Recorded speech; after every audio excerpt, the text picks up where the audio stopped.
Please continue to stand, and gentlemen, remove your hats. Veterans may remain covered and render the military salute for our national anthem, directed by Mr. Matt Langworth, GVSU alumnus and director of bands at Lakewood High School.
GVSU sellout.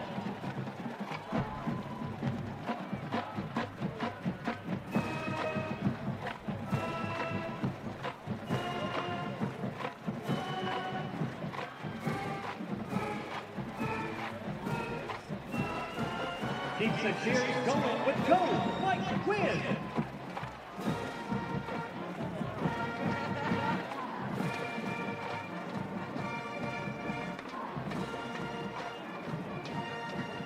Now one last cheer with eat 'em up, go, Lakers go!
on a Saturday afternoon at Lubbers Stadium. And that's where we are once again as the number 2 ranked Grand Valley State football team embarks on their final non-conference game of the regular season.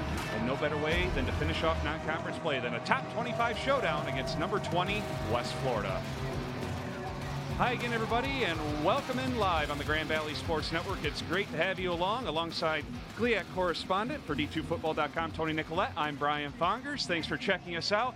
And Tony, like I said, no better way than to finish off non-conference play. First all-time meeting between these two Division II powers, number 2 Grand Valley State and number 20 West Florida. Yeah, and one of the things that's awesome about this game, Brian, is when you look for good football games, a lot of times you look for teams that have similarities.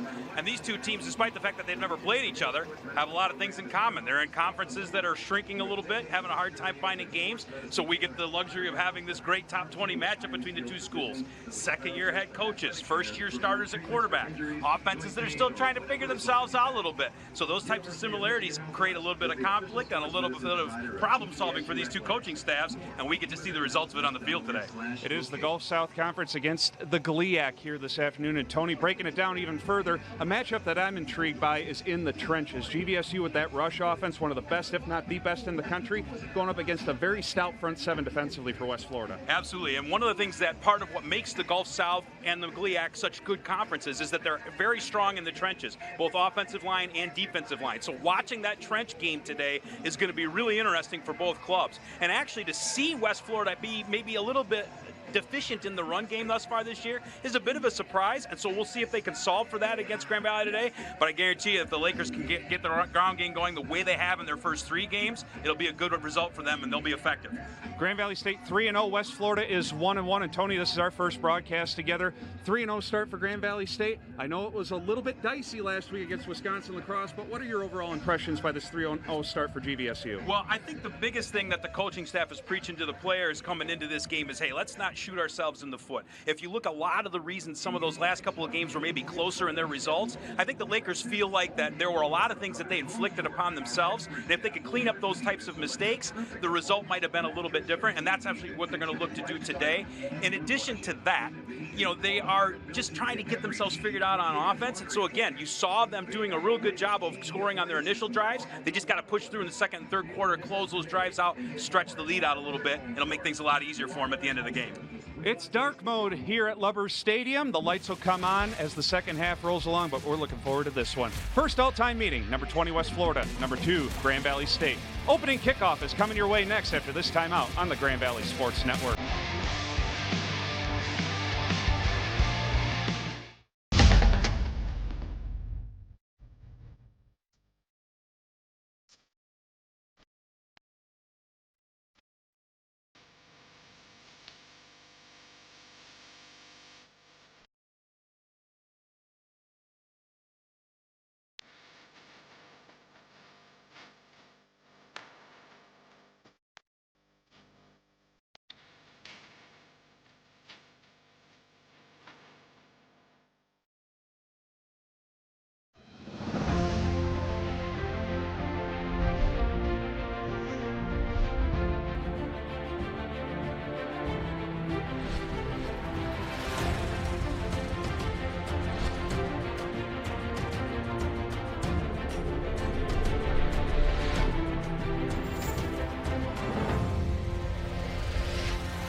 Want to learn more about the vibrant people in this community? Check out Living West Michigan, where we will visit so many captivating places. Uncovering the remarkable things we can find right here in West Michigan.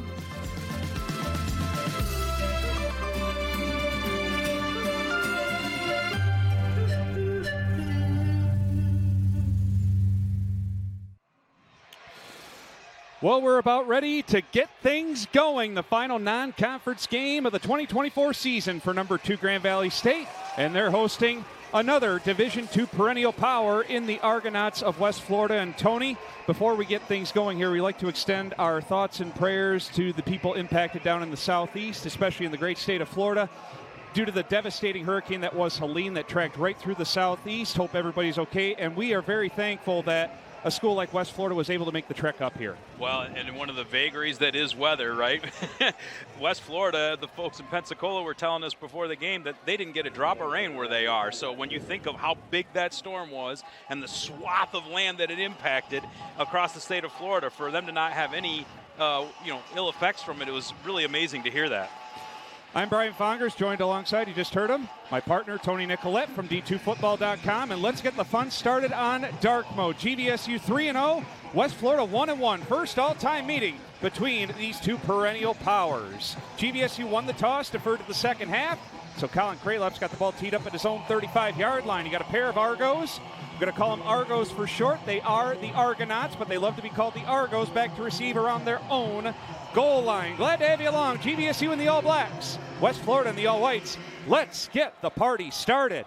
It's a high end over end kick towards the right hash mark, fielded at the 1 yard line. Trying to cut it back on the return, finding a crease out across the 30, 35 before being tripped up from behind. A great return by Jay Sharp, a redshirt junior running back, and the Argos have great field position to start this football game off.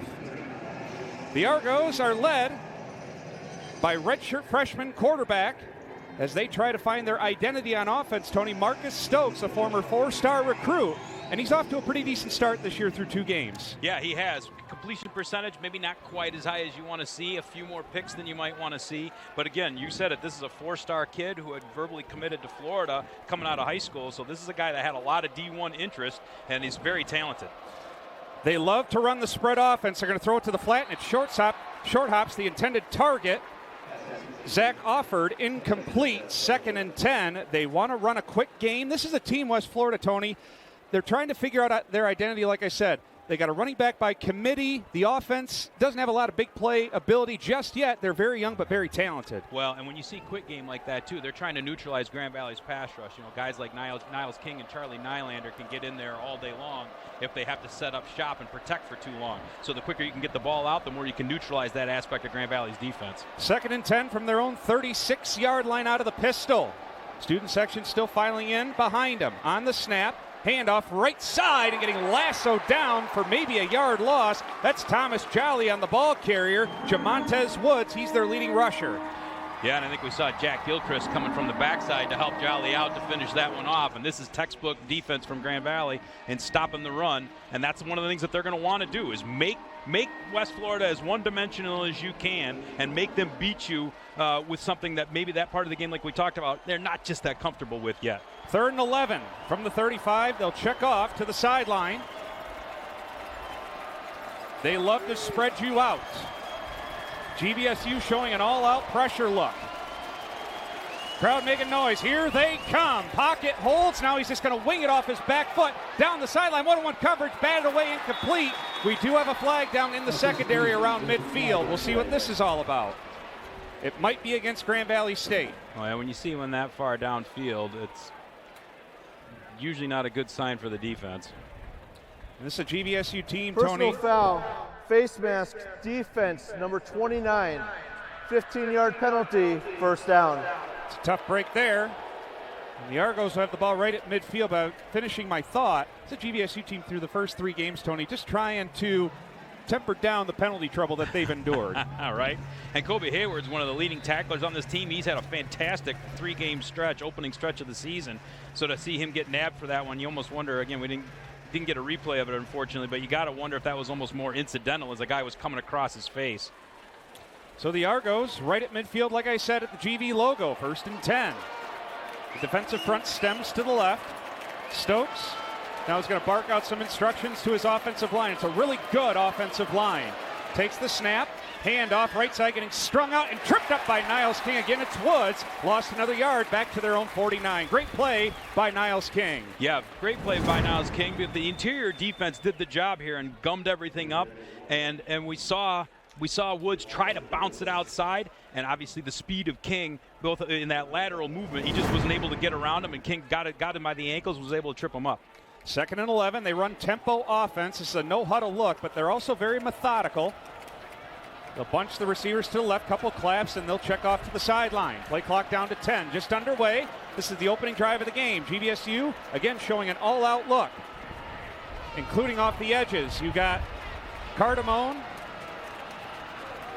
along with Jimmy Downs. Now the pocket collapses. He flushes out to his left. Hit as he throws. It's almost picked off by Kobe Hayward.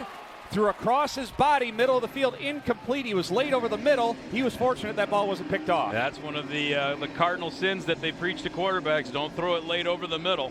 And he almost got away with it, but then he almost didn't get away with it because that guy looked like he was open, but Hayward just held his position well, and in his drift was able to get back here, get both hands on it. And if the receiver hadn't come up and made contact, Hayward would have made the interception. Zach offered the intended target. Now 3rd and long again for the Argos.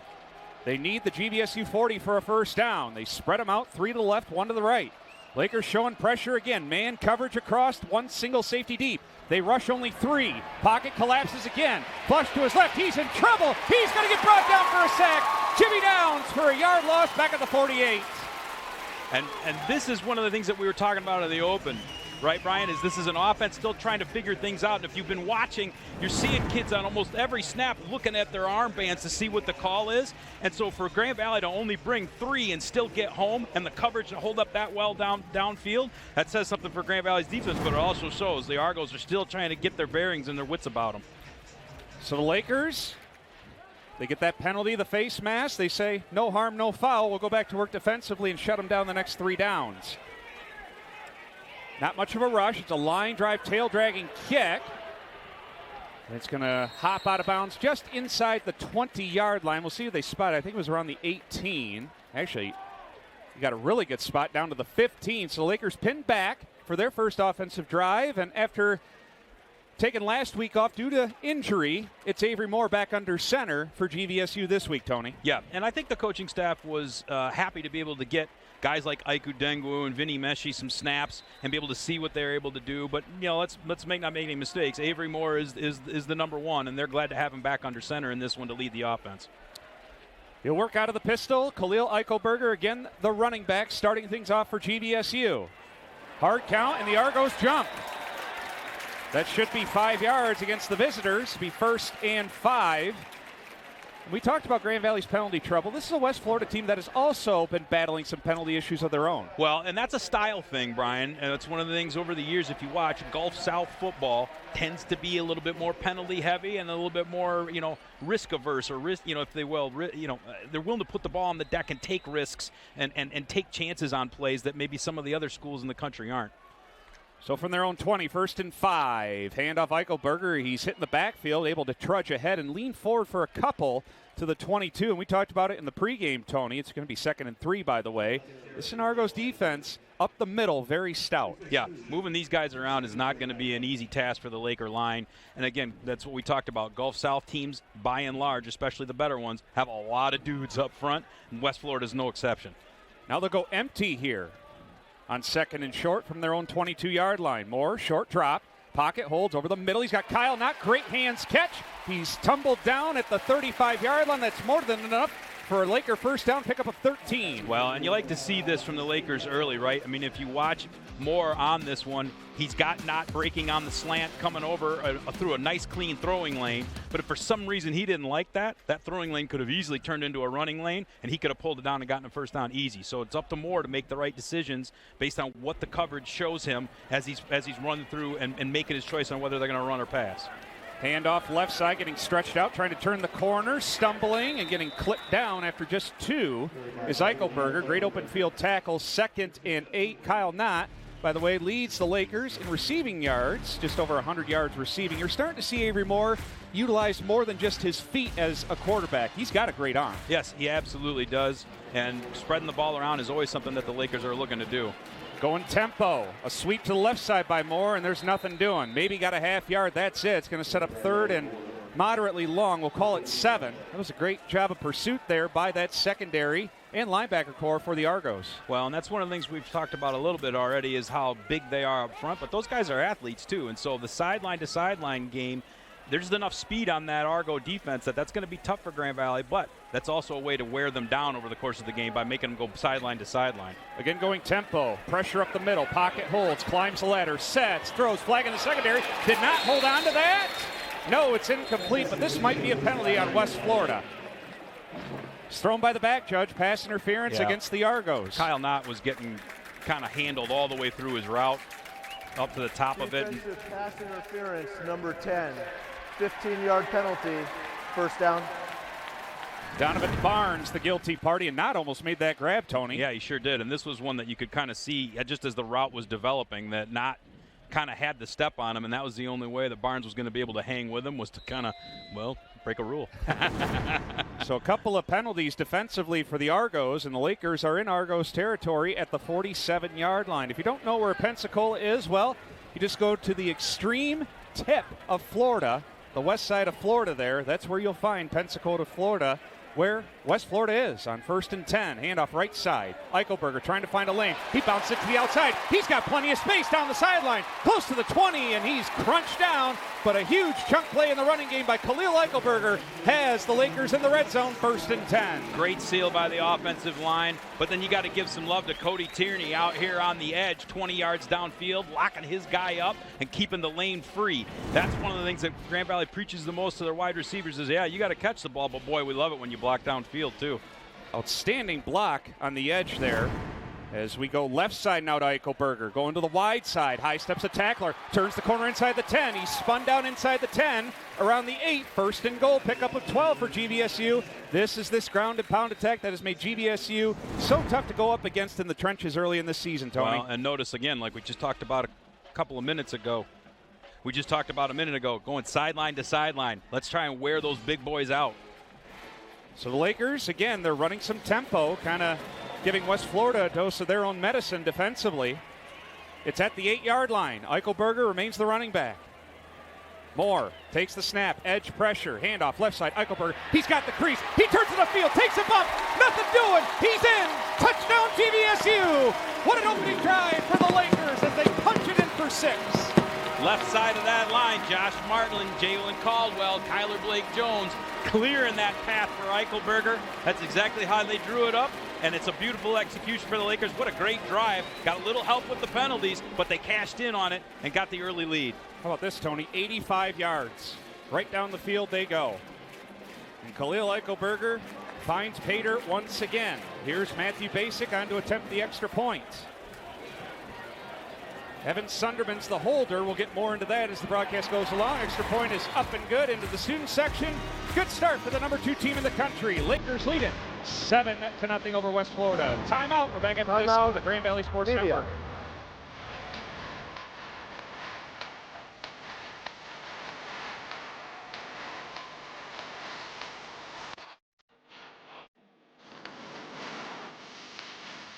University of Michigan Health West is here to help you stay in the game. No matter what kind of athlete you are, the region's premier sports medicine program is here to help you stay on the move. With decades of experience in sports medicine care at 5 of our health centers, our team of highly skilled physicians, physical therapists, and athletic trainers provide treatments for injuries, joint pain, or whatever is holding you back. University of Michigan Health West is the official sports medicine provider of GVSU Athletics. More at ufmhealthwest.org/locations.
Live from Lover Stadium on a overcast Saturday afternoon, unseasonably warm for late September. Brian Fongers, Tony Nicolette with you. And Tony, they get the stop defensively on the first drive of the game from West Florida.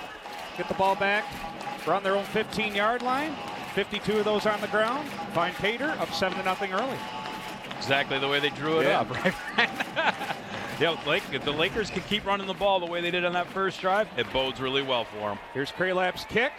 It's going to be fielded around the goal line. Here we go again, trying for another decent return, finding a little bit of a seam before it collapses immediately, and getting spun down around the 22 is Jay Sharp, and that's where the Argos will have their second offensive possession. As we go through the drive summary here, the highlights of this one, like I said, running attack, but Avery Moore got it started off with his arm. Well, and that ball was on a dime, too, by the way, on that in cut. And there's Eichelberger. He pretty much did it the rest of the way. Great blocking from all positions offensively. And Eichelberger, when he gets into the open field, Tony, he is tough to stop. Hey, he's a big fella. Yes, he is. A lot of momentum. So here we go with the Argos. They're going to go empty. Let's see what they have for a response. Slot receiver goes in motion left to right. On the snap. It's a little bubble screen. That's swatted down by Niles King. It is a forward pass, just barely.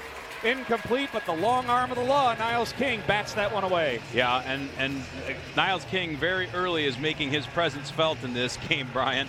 And it wasn't even with a sack, right? He's already got a pass breakup and a tackle for loss. So if they're going to keep trying to test that right side, if that's where he is, offensive right side, and that's the problem is they move King from both sides to both sides, Stokes is going to have to be aware of where he is and maybe change the play to run away from him because he's being extremely disruptive through 4 snaps. Niles King leads the Lakers coming into the game. 6.5 tackles for loss, 4.5 sacks. Now a handoff up the middle, nothing doing. There is just nothing there right now for this running attack. Maybe getting a yard or 2 was the ball carrier, but it's going to set up 3rd and 9 after just a yard pickup. That was Tremontez Woods again. Yeah, and it's still so early, Brian. You have to think at some point the Argos are going to have to try and look and take the top off a little bit. 3rd and long might be the time to do it, but so far, anything that they're trying to do in their base offense, Grand Valley seems more than ready for. Leading receiver coming into the game for the Argos is redshirt freshman Corey Scott, Florida native. Keep an eye on him, but it's 3rd and 9. 4-man rush. Now it's 5 sets, throws, it's complete. And getting enough for a first down, able to spin off the tackler is Zach Offord, and he did just enough to move the sticks after the catch. Yep, Offord did a great job of making his catch and then making that turn, and Ian Kennelly just caught a little bit out of position on that one, wasn't able to make initial contact right at the point of the catch, and he was able to spin out and get upfield and be able to get the first down for West Florida. For people who don't know what kind of scheme GVSU runs, well, it's aggressive. They play man coverage, and they dare the quarterback to make some really tight throws.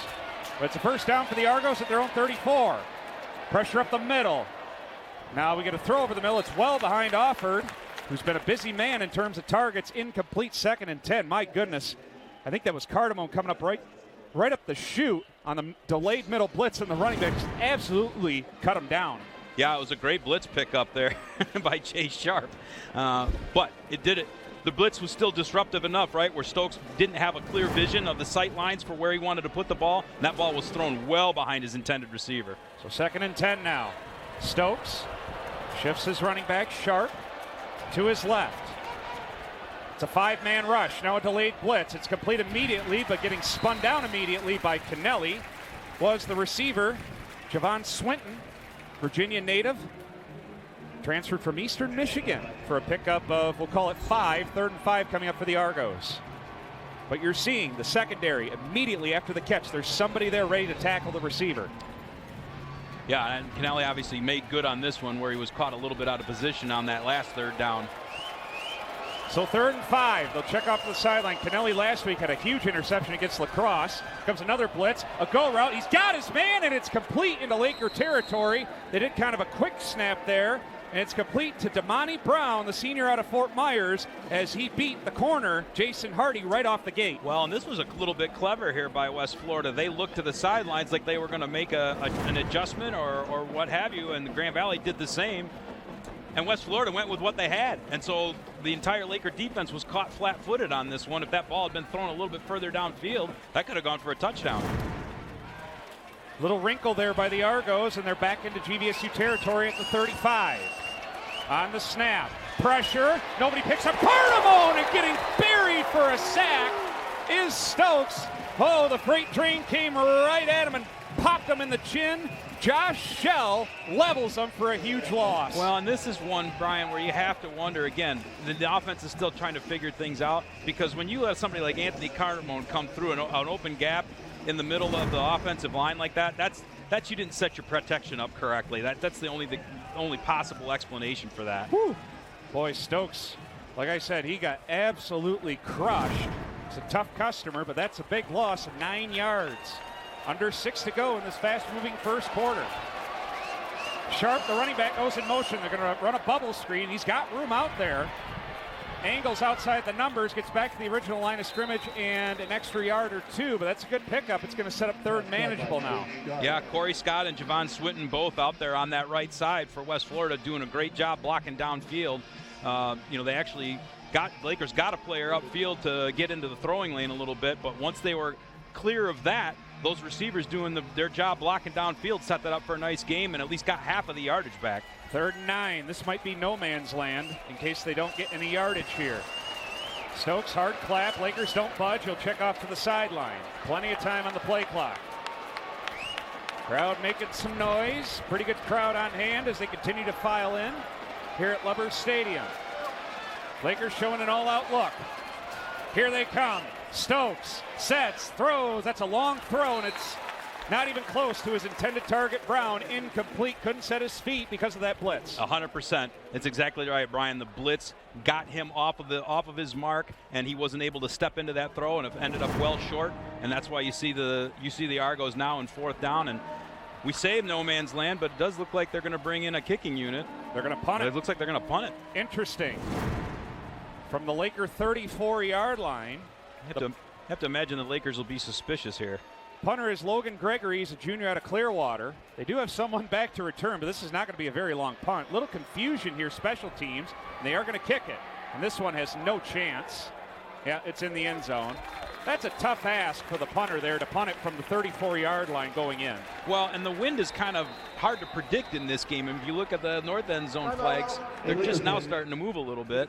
In the south, you can see the wind's going that way. So did he think he had the wind to help him out? I don't know. Lakers will get the ball at the 20, up 7-0 late in the first quarter. Back after this on the Grand Valley Sports Network. Welcome to Ziegler Granville, your premier destination for an exceptional car buying experience. Why choose Ziegler Granville? Our wide selection of top quality vehicles ensures you'll find the perfect match for your lifestyle. Our knowledgeable and friendly staff are here to guide you every step of the way, making the process smooth and stress-free. Plus, with our state-of-the-art service center, your vehicle will always be in top condition. Experience the difference at Ziegler Granville. Visit us today and drive home happy. Whether you've set personal goals or are just making your health and well-being a priority, NovaCare is here for you. NovaCare is your trusted physical therapy partner for recovering from aches and pains, gaining strength, and preventing injury. There's no better time to make NovaCare's movement experts part of your healthcare team. To learn more about the benefits of physical therapy and get on the road to recovery and wellness, schedule an appointment today at novacare.com. Experience the power of physical therapy today. News 8 puts you in the huddle with Football Frenzy.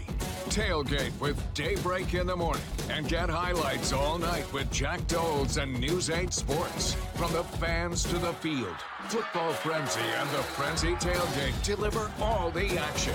Impressive students, impressive plays, and the biggest moments of the night. It's Football Frenzy, only on Wood TV 8. Brought to you by Meyer. Lakers back with the ball. Late first quarter, up 7-0 over West Florida. First all-time meeting between these two programs. Brian Fongers, Tony Nicolette with you. From their own 20, Avery Moore takes the snap. Kenneth Jones in at running back. Gets the handoff left side, and he is sandwiched and shoved back after just a yard. I like what I see out of Kenneth Jones as he gets his first spell of the game, Tony. Not the biggest, not the strongest, but he is all heart. He sure is, and I think the Lakers are very buoyed by the fact that they've got multiple backs that they can put in there, and they can rotate those guys, keep them fresh, and keep the defense guessing on what they're going to do. 2nd and 9 from their own 21. Moore, low snap, picks it up, sets, throws over the middle. Oh, he had his receiver, and it's almost picked off. Goes right through the hands of Kellen Reed, and it was almost picked off by the safety. Falls harmlessly to the turf, 3rd and 9. Boy, this was living dangerously here. This is one that I think Carolyn Reed would like to have back because that sure looks like that ball was where it was supposed to be. He just didn't get his hands up for it, and it darn near cost the Lakers a short field for the Argonauts. Cameron Canterbury there, the safety. Boy, he would love to have that one back, too, because that was right in his mitts. It's a big third down here for the Lakers, trying to avoid a 3-and-out. Kasu goes in motion, overload blitz to the right. Moore's in trouble, slips out of a would-be tackler. A second one, sets throws. Oh, he had a man open it over the middle of the field, but it's batted down incomplete. Oh, Jordan Johnson was roaming free over the middle of the field, but one of the defensive linemen was able to get his mitts up. Yeah, I think that was Byron Perrier, and we've seen him be pretty disruptive, especially on plays that get outside of the normal pocket so far, and he was able to get his mitts up and knock that one away. And you're right, Jordan Johnson was standing in the middle of the field eating a hot dog. That play would have gone for some big yardage if Moore had been able to find him. So West Florida gets the stop. Lakers go 3-and-out, back to return for the Argos. Like that's Virgil Lemons the third, around his own 40. New punter for GVSU here today. It's Evan Sunderman, redshirt freshman. For his first punt of the season, rolls out to his right. Line drive kick, a booming kick, goes right over the returner's head. He's going to go chase it down inside the 20. Now he's looking for some blockers, and he's just going to get what he can, and Luke McLean cleans him up at around the 25. What a punt there by Sunderman, as we'll go to the timeout as Trace Hergich is not punting today. He was injured, unfortunately, in warm-ups. Just under 4 minutes to go in the first. 7-0 GVSU. Back after this on the Grand Valley Sports Network. We first opened during the Great Depression, and we've been open for over 85 years now. Through everything that's come our way, we've stayed open by working to make life easier, better, and fresher. By making a real difference in the communities we serve. And by being the kind of place where your money always goes a little further. That's why we're open. Come see for yourself. There's regular cold, and then there's the mountains are blue cold. Mountain Cold Refreshment. Coors Light. Choose chill. For high school seniors, the matchup of the year isn't on the field. It's actually online. That's right. When you fill out the FAFSA, the free application for federal student aid, you could also be eligible for thousands of dollars in additional money from the Michigan Achievement Scholarship. Now that's a matchup we can all root for. Get started today at michigan.gov/achievement. The Michigan Achievement Scholarship. It's a game changer.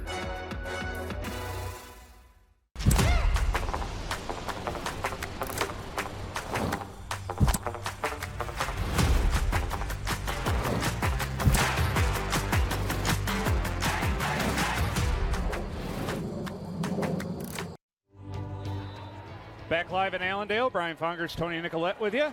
Still 7-0 Lakers over West Florida. The Argos back with the ball at their own 25. Stokes takes a snap, rolls out to his left, feeling the pressure, gets rid of it. It wobbles up in the air and it falls harmlessly to the turf. Incomplete as, was that Niles King again, right in his face as he released it? It was a whole bunch of guys, man. This play was doomed from the start. I mean, the entire Grand Valley defensive line seemed to be in the backfield almost immediately. It was Jack Grice as well, trying to finish him off, and Stokes, only being a freshman, he'll learn that maybe he's got to get rid of the football a little quickly. That was Grice as he just buried him. But no harm, no foul for the Argos. 2nd and 10. Play clock already under 10. Stokes takes a snap. Handoff up the middle. There's a little bit there, but not much off of right guard for Jay Sharp. Gets 3 yards, set up 3rd and long. Yeah, Grice and Kennelly both in there to clean that one up. And for as much as the run game hasn't worked really all that well so far for West Florida, you got to admire the fact that they're sticking to it, because if they want to have any hope of running anything, play action as the game progresses, that threat of the run has to be there. And boy, if they could pop one, then all of a sudden you might have something going. But so far, the Lakers have slammed the door on every attempt that they've had. This is one of the best 3rd down defenses in the country. 7th nationally in 3rd down conversions. On the snap, feeling the pressure and going down again is Stokes. Niles King, Jack Gilchrist, but I think it's going to be Gilchrist credit with the sack, and that play had no shot right when the ball was snapped. So that's one of the things that we're seeing that's thematic through 3 possessions now for West Florida, Brian, is that we talked in the open is, can the physicality in the trenches match up? And so far, the Lakers are winning that battle when they're on defense. Their front is doing whatever they want against the West Florida offensive line, creating all kinds of pressure. And Marcus Stokes is back there going, hey, guys, I need a little help here if I want to get this ball out. Third punt in as many drives for the Argos at the goal line. High spiraling kick, great kick. Backpedaling, making the grab, Daryl Johnson, and they said apparently he made a fair catch signal. Otherwise, Daryl Johnson, he had a lot of room to roam. Oh, boy. We'll have to see a replay on this. I didn't see any indication when the ball was coming to him, but they're going to spot it at the 40. Here's the replay. He's kind of waving his hand, but man. Boy, that's a tough one. But was he trying to keep his balance? Right. And maybe good returners know how to walk that line a little bit. I mean, the hand is supposed to come up above the shoulder for it to count as a fair catch signal. And I think you might I believe if they signal for a fair catch and try to run it anyway, I think it's a penalty. And they didn't call a penalty. So it's that was an odd sequence. I almost wonder if the whistle may have been somewhat inadvertent. A lot going on there. Scott Wooster, second-year head coach for GVSU, didn't like the call. Avery Moore on the snap. It's a handoff, right side. Stutter stepping is David Holloman, the transfer from Indiana. He's able to shimmy his way for 3 yards. Third running back utilized by the Lakers. 2nd and 7 coming up. Boy, and Holloman was an ankle tackle away from turning this into something big as he gets through the hole here. You're going to watch. It looks like, number 2 is able to kind of corral that one leg. Tony Newsome with a potential touchdown-saving tackle. To your point, Tony. Final moments of the first quarter on 2nd and 7. Handoff again to the boundary. Holloman, there's the crease, lowers the shoulder, and he's able to lean forward into Argos territory for a first down to the 47. Powerful run there by Holloman. Exactly, powerful, and what you like to see on this one, and I'm sure the coaches are going to show these 2 plays next to each other in film study this week and see how much more, with more conviction, he puts his foot in the ground and gets upfield with it. He might have had a chance to get a similar type of gain on the last play, maybe waited a little too long. This one he committed to the hole and got upfield and got a first down for Grand Valley. So Lakers start off the drive with decent field position. They're in Argos territory with a minute to go in the first. Out of the pistol. Handoff left side, wide side. Holloman turning it upfield, and he goes cartwheeling over. Ball hits the ground and is loose, but they're going to say he's down as he was upended after about 3 yards. Just couldn't turn that corner. He's fine. No turnover. 2nd and 7. Yeah, boy, from our vantage point, we had to look through way too many bodies to see if that ball was out before he was down or not. But the official came in with a lot of conviction, saying that he thought that ball was down, and it doesn't look like Coach Nobles is going to throw his challenge flag, at least not yet. He's got it in his hand. Yeah. This might be the last play of the first. He's not going to challenge. 2nd and 7. Moore. Play action fake, little RPO, sidearm sling to Peterson. It's behind him, incomplete. That thing was disrupted from the get-go. It's going to bring up 3rd and 7. Yeah, this play just looked out of sorts from the jump. Here's that play on Holloman. Let's see if the ball hit the turf. The turf caused the fumble, that is. Like he had control there. It's tough to tell. It looked like he had it until his head hit the turf, which, and again, you got to have indisputable video evidence to overturn what the call was on the field. I don't know that you were going to have anything indisputable from that angle. 3rd and 7 for the Lakers from the Argos 44. Here comes edge pressure. They're going to hand it off to Eichelberger. Left side, got some blocking on the edge. He's got the first down. Lowers the shoulder, takes a pop, keeps going out of bounds inside the 35 to the 34. They ran away from the blitz and it paid off. Sometimes the sun smiles upon you, right, Brian? Of the first quarter. That's going to do it for the opening quarter of play. A good start for the Lakers. The first all-time meeting between them and the Argonauts of West Florida. Eichelberger has the touchdown run for the Lakers. They lead it 7-0. Teams will flip ends. We're back with the second 15 minutes of regulation after this on the Grand Valley Sports Network. In West Michigan, severe weather can strike at any second. Which means staying up to date is crucial. That's why Storm Teammate is always tracking an alert. Storm Track Live gives us the advanced tools needed to keep you safe and informed. And we've got the fastest scans and local focused graphics to help you know where and when severe weather is happening. And whether it's on air, online, or the Storm Team 8 weather app, you can always turn to us for the most accurate forecast. That's why it's more than just a forecast. It's a Storm Team 8 forecast.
We first opened during the Great Depression, and we've been open for over 85 years now, through everything that's come our way.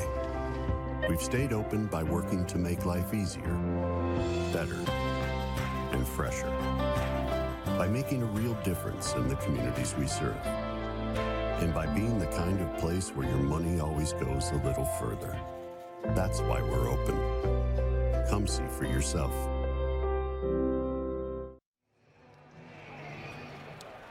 Here we go with second quarter action from Lubbers Stadium. Brian Fongers, Tony Nicolette, 7-0 GVSU on top of West Florida. Top 25 matchup to wrap up non-conference play for the Lakers. First and 10 GVSU at the Argos 34. Handoff up the middle. Eichelberger picking his way through the traffic. It's a decent gain down to the 30. Patient run there, setting up his blockers. Second and 6. Tony, your overall thoughts on that first quarter? Well, we saw West Florida actually do some of what they wanted to do, which is play that it's perceived to be a quick game, but they actually tried to possess it. They actually had the ball for 2 minutes more than Grand Valley did in that first quarter. But the Lakers are the ones who actually made all the first downs and actually scored some points. 3 sacks of Marcus Stokes in that first quarter. The Grand Valley defensive line is having their way so far. Second and 6 for GVSU. Out of the pistol. It's a handoff again. Eichelberger slips a tackler again in the backfield. There's that power as he's able to surge ahead for 4 more yards. Going to set up a third and manageable. If they don't get it, Tony, it's probably 4-down territory. I would guess, but I don't know, with the basic, that's actually a makeable field goal. But the one thing you got to like about Eichelberger is, you talk about how powerful he is, and yet these are 2 straight runs where he was very patient and waited for holes to open up and found the creases that he could get despite him being a big fella, right? So the Lakers love it when if there's not much there and he's able to be patient and keep his footwork good, he could still find some yards and get themselves into a third and short on plays that weren't explosive. Here we go, a handoff on a stretch play and getting tucked down in the backfield for a huge loss is Eichelberger. They sold out on a run blitz, and they got to GVSU. He lost 6, close to 7 yards. It's 4th and 9. Yeah, Kyrie Lewis from the backside just basically was unaccounted for here, and the Lakers are paying the price for that. And now, just like West Florida did, from the GVSU 34, the Lakers are going to kick it from the Argos 33. This is Sunderman on to punt. Trying to play a little field position. If they kick it away, that's a heck of a defensive stop by the Argos. It is, but I think if you're Grand Valley and you're looking at this, it's okay. The defense has basically been in control of things. If you can have the field position advantage here and pin them deep successfully, that's probably not a bad look for Grand Valley as they open a possession defensively. Lakers are going to take a 5-yard delay a game. Actually, here's the chess match. Right, exactly. The Argos are saying, look, you're punting from the 33. We did it from the 34 earlier. You're going to have to try this yourself. Yeah, I always laugh at that one because there are times where I've seen coaches, watching even in the NFL where they take the 5 yards. And I'm thinking, gosh, isn't that exactly what the team that's punting wants? Right. Well, Sunderman had a booming punt his first kick, 60-yarder. Well, he's going to have to be a little bit shorter on this second attempt. Taking their time. Here's the snap. No rush. Angles it, trying to coffin corner. Can he do it? Batted down inside the 10 nicely. I think that was Devin Pringle, and it's down around the 8-yard line. So Sunderman does his job with some help. 100%. So that you're right. He boomed the first one. This one had to be a little bit more deftly applied, and he did it. And you could see the trajectory he had on it. That was going to land in play. Whether it would have bounced forward or not is the question. And Pringle did a great job of saying, all right, let's just keep this in play. We may not get him inside the 5, but inside the 10 is still a good result. I mean, that's for a net 25-yard punt. To pin somebody deep like that, that's exactly what Coach Wooster was hoping for. So from their own 8, here are the Argos down 7-0. The offensive line has not had a good afternoon so far through one quarter against this front 7 for GVSU. But a momentary stoppage. Now we're ready to go. This time they're going into the student section. They got a long way to go. Lakers showing a 4-man front. Receiver goes in motion.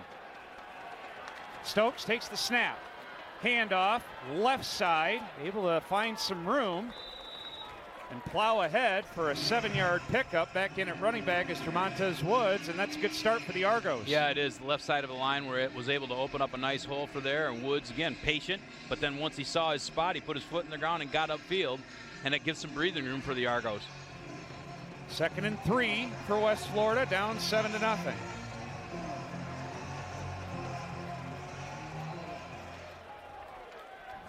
Again, it's a no-huddle offense, but they're very methodical, like I said in the first quarter. Stokes on the snap.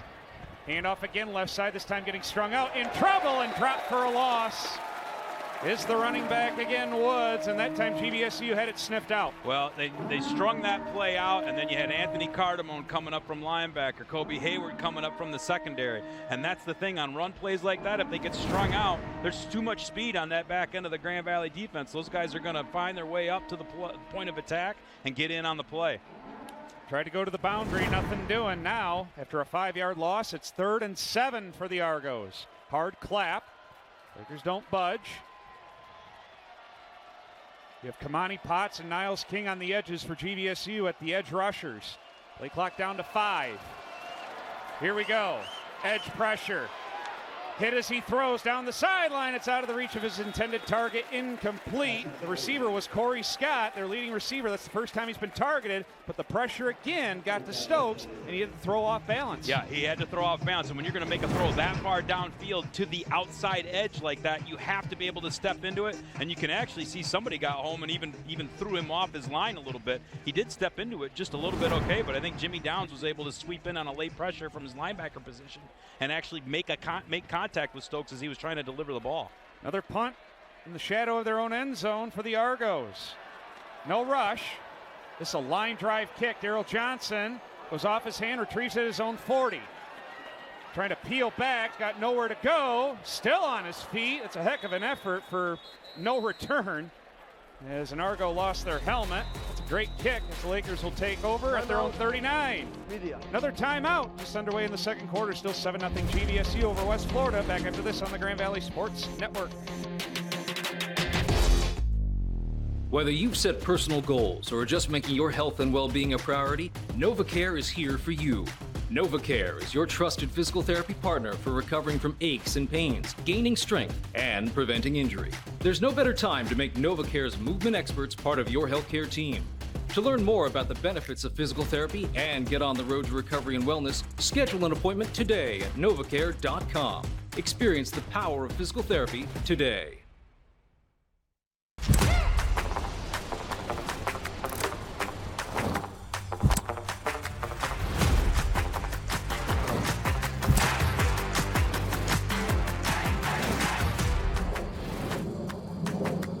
Where can you find top name brand products at low local prices? Only at Nowara Brothers Home Store. Our expert staff will work with you to select the perfect appliance, mattress, or TV that fits your lifestyle and your budget. Innovation and quality are built into every GE kitchen and laundry appliance. Save big on the latest GE appliances now at Nowara Brothers. Feel the difference today and get more at Nowara Brothers Home Store. Nowara Brothers Home Store, family owned and operated since 1948. There's regular cold, and then there's the mountains are blue cold. Mountain Cold Refreshment. Coors Light. Choose chill. GVSU back to work offensively. Back live from Lover Stadium. Brian Fongers, Tony Nicolette from their own 39-yard line. Avery Moore takes the pitch to his left, runs to his right, and just gets what he can. 2, maybe 3 yards to the 42. 7-0 Lakers on top of West Florida. Nearing the 5-minute mark of this second quarter, as it's turned into after a little bit of a feeling out process, Tony. Both these defenses are as advertised right now. They are, but if you look at it statistically, Grand Valley kind of doing a lot of what they want, and they're getting into the plus side of the field and just not able to finish drives. So the Argos are doing a good job of stiffening once they give up some yardage. Grand Valley's got to you almost feel like they got to get something out of this drive to stretch this game out just a little bit and get some return on for how much they've controlled it. Rolling out to his left is Moore, in trouble. Now back to his right. Sets, throws on the run. He's got a man, Jones, and it's almost picked off. Boy, if he would have let him a little farther, Tony, he had a step or two on the secondary member, but he threw it just a little short. He did, but this play was intended to actually go up the middle, and Jordan Johnson was running right down the middle between the hashes with no one anywhere near him, and Moore just wasn't able to get himself set up to make the throw. This would have been an easy touchdown if he'd had just enough protection to be able to set up and get that shot down the center of the field. Second time Jordan Johnson's been open. Hopefully they can find him here sooner than later. 3rd and 7, 4-man rush, pocket hold, sets, throws. Great leaping grab by Tierney. Did he get there? No, he's going to be 2 yards short. He was met immediately after the grab. It's going to be 4th and 2, and I think Scott Wooster again is going to play the field position game. Yeah, based on how well Grand Valley's defense has been playing thus far. If you could pin them deep again. But again, like we just talked about, this is another drive where Grand Valley had chances, if they were executing as well as they could, to be able to stretch this game out. And so far, got to give West Florida credit. They're dodging the bullets, and they're keeping this a one-score game. Third punt of the game for Sunderman, replacing Trace Hergich, who, if you missed it earlier, was injured in pregame warm-ups. Hopefully he's okay. One-time GLIAC Special Teams Player of the Week this year. Good snap, no rush, rolls out to his right. Wobbly kick inside the 20. It touches down, takes a Lakers side roll to the 15 and out of bounds. Good punt. Again, the Argos pinned back deep inside the 20. But you said it moments ago, Tony. This Laker defense is just swarming to the football right now. Yeah, and again, if you're the Lakers, you're looking at it going, okay, we're getting pretty much everything that we want. The offense is going to have to find a way to start putting some more points on the board, because the longer you let this hang around as a one-score game, again, it takes one play or one missed assignment, and all of a sudden you got a tie game on your hands, and everything resets. So from their own 15, the Argos have not had much success offensively so far. Stokes, the quarterback, will check off to his offensive lineman. Plenty of time on the play clock. Now he's ready to go on the snap. Handoff, finding a little bit of room to the second level and diving ahead for 5 yards on the carry. That is Jay Sharp again, bring up 2nd and 5. Yeah, and this one they let Niles King kind of get upfield, and they just ran right behind him in the space that he vacated. You wonder how much more you might see of West Florida starting to see, okay, what is it that Grand Valley's doing and how can we take advantage of it? It's the hard clap again. We'll check off to the sideline. Head coach for the Argos, by the way, is Caleb Nobles. In his second season, came from Clemson, but he is no stranger to this program.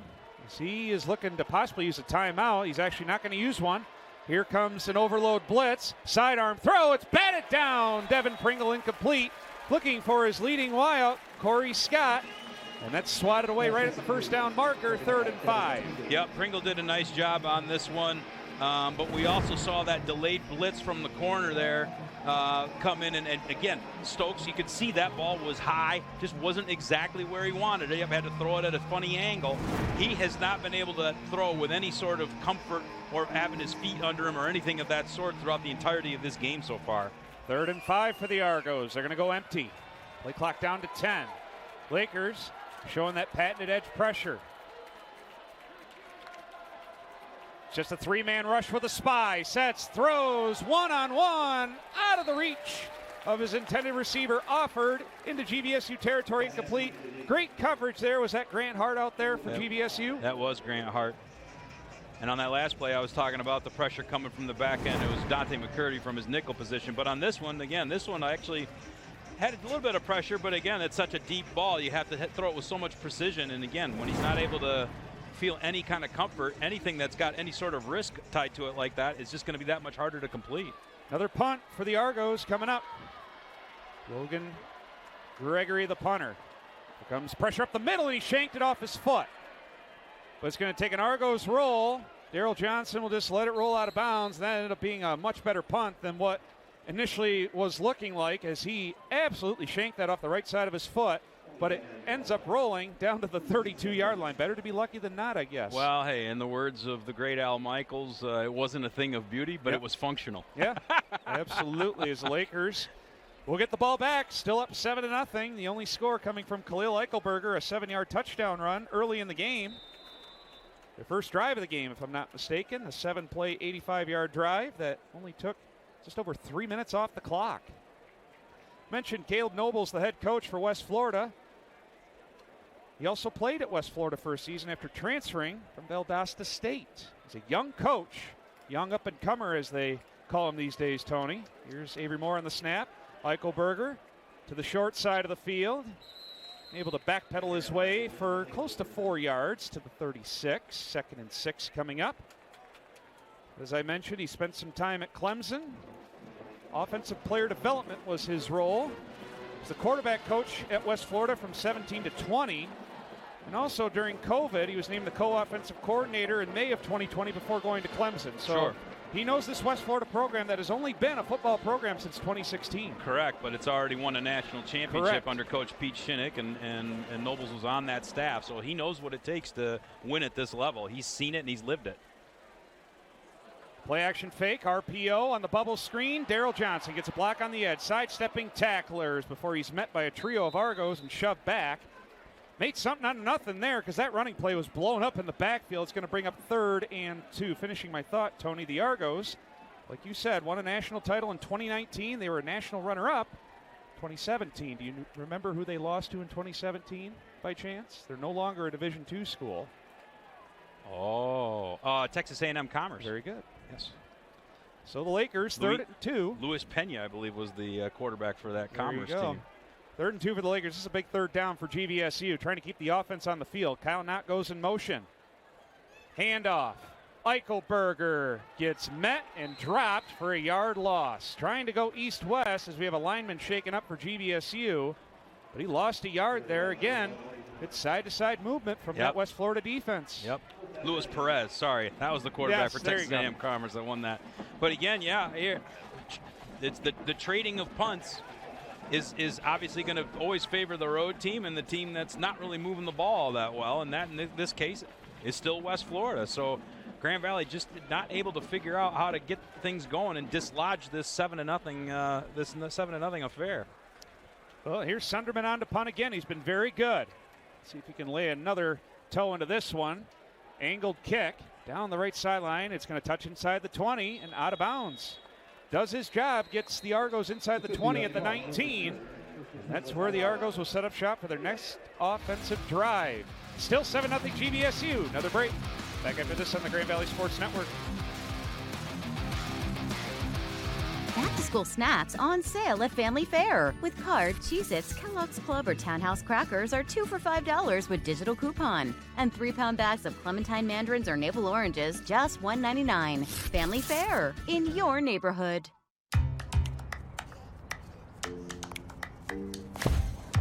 Okay, are you ready? You're all set. Hi there, I'm here to help. Not only do we have the largest network of doctors and hospitals in Michigan, we also make sure access to the care you need is right at your fingertips. I think we made a lot of progress today. You have really come a long way. You should be proud of yourself. Blue Cross Blue Shield of Michigan, always ready to help. DTE knows everyone has a preferred setting. Some like it cool, others warmer. Some like things slow, and others like it ASAP. Long, hot soak, or quick rinse. But whether it's a slow simmer or a fast boil, DTE makes sure that safe, reliable, cleaner natural gas is there for you, making every setting the perfect one. DTE. Back-to-school meals begin at Family Fare with card. Save on boneless chuck roast or steak, $3.99 limit 2. Buy one, get one half off 85% lean ground beef, boneless pork chops, or Oscar Mayer sliced bacon. Family Fare in your neighborhood. All right, we're back live from Lover Stadium in Allendale. Brian Fongers, Tony Nicolette. Just under 6 minutes to go in the first half. Still 7-0 GVSU on top of West Florida. Here come the Argos, 1st and 10. It's a quarterback draw, getting strung out to the left side, but finding room and scampering out of bounds for a first down. We're going to get more yardage tacked on after a late hit against GVSU. Marcus Stokes able to find space around the left side of the offensive line, and here come the visitors, only down one score, Tony. Well, and this is, we were talking in the break, but we... Number 10, 15-yard penalty added at the end of the play. First down. Niles King with the late hit. Yeah, we were talking about the defense maybe coming up with a play here. That isn't the one. Yep. Not, I don't think that's what the Lakers had in mind. So, and Niles King, you know, he's an All-American. He's got to know better than that, especially in a situation like that. You've already got him out of bounds. Given a team like this that's been struggling all day, an extra 15 yards and position up near midfield, just not what you wanted. 1st and 10 for the Argos. Going to try and even up the score here. Wide receiver goes in motion to the outside. Again, a quarterback draw, and this time GVSU had it read beautifully. There's Niles King bringing Stokes down for no yardage. I suppose they'd still rather have had that play happen 15 yards back, but you're right. He does make up for his mistake here and gets the Argos into 2nd and long, which they've been in frequently today. It just seems like Niles King, on a good chunk of plays that he's out there, it's almost unblockable. It just, every time, half the time or even more than half the percentage, nobody's blocking him, it seems like. Boy, he does seem to get a free rush a lot. So here we go, 2nd and 10 for the Argos. On the snap, handoff, left side. Trying to stutter step around. Pringle, nothing doing. Pringle brings him down for maybe a yard loss. It's a great job of edge containment by Pringle against Jamontez Woods. Yeah, Woods coming up hobbling a little bit there. Devin Pringle and Jimmy Downs doing a great job of stringing this out and then making tackles in space. If there's one thing that Grand Valley has shown that they are elite at over the last couple of seasons is tackling in space, and they delivered on that one for a tackle for loss. 3rd and 11 for West Florida at their own 46, coming up on 4 minutes to go in the first half. Lakers again showing man-to-man coverage with a single safety deep. That's Kennelly. Play clock down to 2 and a timeout by the Argos and head coach Caleb Nobles. West Florida, their first timeout, 30 seconds in length. Keep it here as the Lakers will get the football to start the second half, Tony. So this could be a good swing here, a big swing of momentum. Lakers get a stop, get the ball back, they get points, go up by 2 scores, potentially going into halftime to get the football to start the second half. You're feeling pretty good. Well, the situation is exactly as you described, Brian, but again, as we've seen now since that first possession, Grand Valley just hasn't been able to finish drives. And so it's, you know, the situation is set up to be very advantageous for Grand Valley in terms of the game script. Well, the offense has got to get out there and deliver and actually put some points on the board. West Florida ranked nationally number 20 in the media, number 21 in the coaches, GVSU number 2 in both polls. It's the first road game of the season for the Argos. If you want to take a drive down to Pensacola, it's about 14, 15 hours. You want to fly, you cut half the time off. So there you go. Maybe even more than that. You must drive a little slower than I do. Depends on how fast you're going.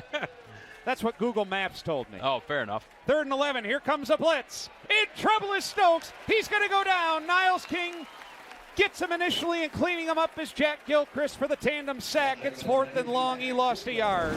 Yeah, and this is why, as we talked about, Grand Valley, their first of the half.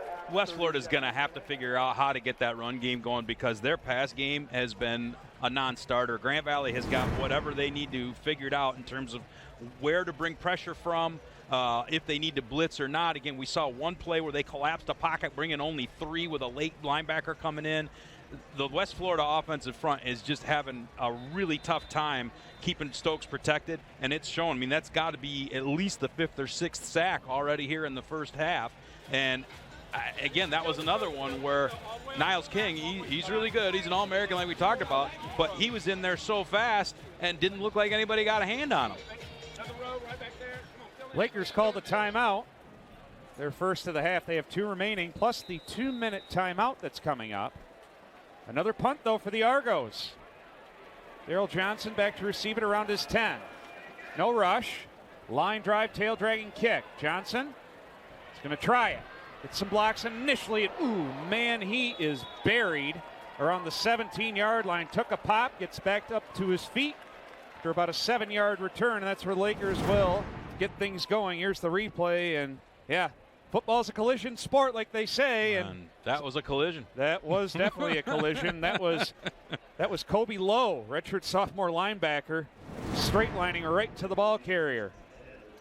So, here comes Avery Moore in the offense. And at running back now, here's the 4th running back utilized, going to be Derek Woods. He had a phenomenal opening game against Central State with a couple of long rushing touchdowns. And he's a change of pace back. Let's see how they utilize him on this drive. Ooh, and I think they went the wrong way, and this is a busted play to Avery Moore. Is going to make something out of nothing. He got the first down out to the 30. I don't know if Derek Woods was lined up in the wrong spot. He faked to open air, and he's letting Derek Woods know about it. But what a job by Avery Moore improvising there. Well, and Avery Moore, I think that's one of the things that you see. And of course, they want to leverage the running backs that they have at Grand Valley. But Avery Moore is such a gifted runner. You just want to keep the beating off of him, right? You want to keep him healthy. But, man, when you see what he can do when he has to or when he gets any kind of an opening, he's such a dangerous threat and so hard to defend. 1st and 10. This time they'll give it to Woods. Woods surges into the second level. He's almost got another first down. Gets 9, close to 10 yards. That time they were on the same page in the backfield, 2nd and short. Indeed. And Woods didn't need a lot of space there. There wasn't much of a crease for him, but boy, he put that foot in the ground and got upfield in a hurry. Plenty of time for this offense. Again, 2 timeouts plus the 2-minute timeout. 2nd and inches. Woods shifts over to the left hip pocket of Moore. Takes the snap. Handoff again, right side, Woods. This time he lost the ball, and the Argos come up with it, and they're going to return it for 6. A fumble recovery for a touchdown, scooped up by Byron Perrier for 6, and just like that, we're an extra point away from a tie ball game. Well, and this is what we've been talking about for the last quarter plus, Brian, is you're dominating the game statistically, but you're not putting points on the board, and you get one play that goes against you like this, and all of a sudden you got a tie game on your hands. Credit to West Florida for stringing that play out, making a good hit. And we've been talking about Byron Perrier most of this game already because he's been all over the place, so not surprised to see him be Johnny on the spot and pick that up and take it back.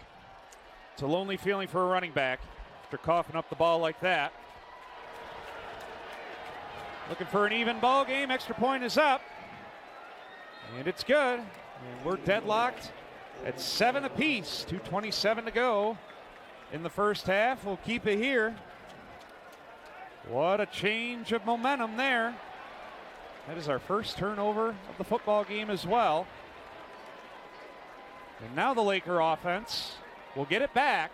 Another opportunity, Tony, to get the lead back, but I'm sure head coach Scott Wooster and the coaching staff are just gritting their teeth going, man, another missed opportunity there. 100%. You know, I mean, when they get the ball back here off of this kickoff, situationally, it's not going to be all that different than how this most recent possession started. You know, obviously they had another minute and a half on the clock there. They might try to go a little bit more aggressively in terms of throwing the ball, but again, it's situationally, you still have the 2-minute timeout. They still have 2 timeouts left. They're definitely going to go and try and get points on the board with this last possession of the half. So we got a brand new game late in the first half, even at 7 apiece. Kicking it off for the Argos is going to be number 27 here on the roster, Tyler Patterson, another Florida native. You got the dangerous return men and Daryl Johnson and Kellen Reed around their own 5-yard line. Patterson's kick, short kick, returnable. Kellen Reed inside the 5. Bounces out to the left, looking to get the edge. Daryl Johnson gets another block, and he is hit late by the kicker. Wow, right in front of the Laker bench, no flag. I'm going to be sarcastic here. Is it because the kicker hit him? I don't know that makes any difference, but I suppose it's a line of thought. Well, no flag, like I said, as Kellen Reed gets out to the 26. Man, there were some Laker coaches that were screaming at the side judge there for a flag. Nothing doing. Well, yeah. Well, if his feet were still in the green, he's still fair game. So it was close. Replay's bang, bang play. Here comes the replay. Yeah, it's a bang, bang play. Yeah. I mean, more often than not, it's not going to get flagged. Well, here's Avery Moore back to work offensively. This time Eichelberger's the running back. On the snap, play action fake. Here comes the blitz. Flush to his left. Doesn't throw it away, and he gets corkscrewed out of bounds around the line of scrimmage. We'll call it no gain. Nobody open downfield. 2nd and 10 for GVSU. Clock stops with 2:09. Well, if you're West Florida, actually they're going to give him a yard loss there. West Florida gets a defensive stop. An opportunity to possibly get a lead as this is the 2-minute timeout. We get the 2-minute timeout, so we'll pause as well. 2nd and 11 coming up for GVSU. We're even at 7. Back after this on the Grand Valley Sports Network.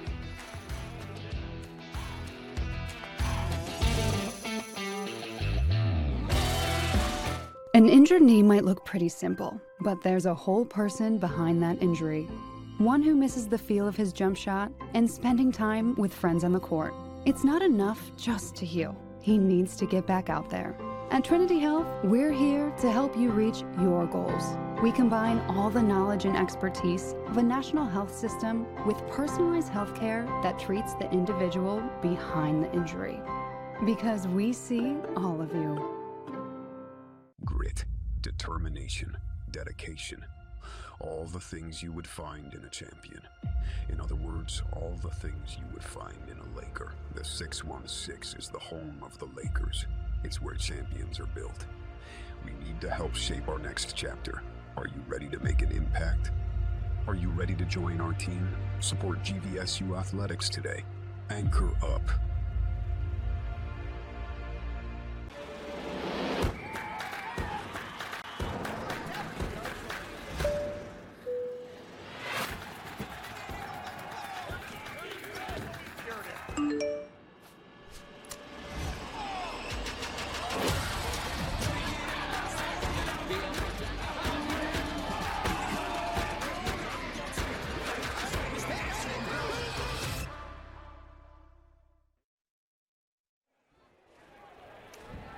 Two minutes to go in the first half, even at 7 apiece, West Florida and GVSU. Brian Fongers, Tony Nicolette, 2nd and 11 for GVSU. They go empty. Moore over the middle. Great catch on the run by Kellen Reed. He's got the first down to the 40.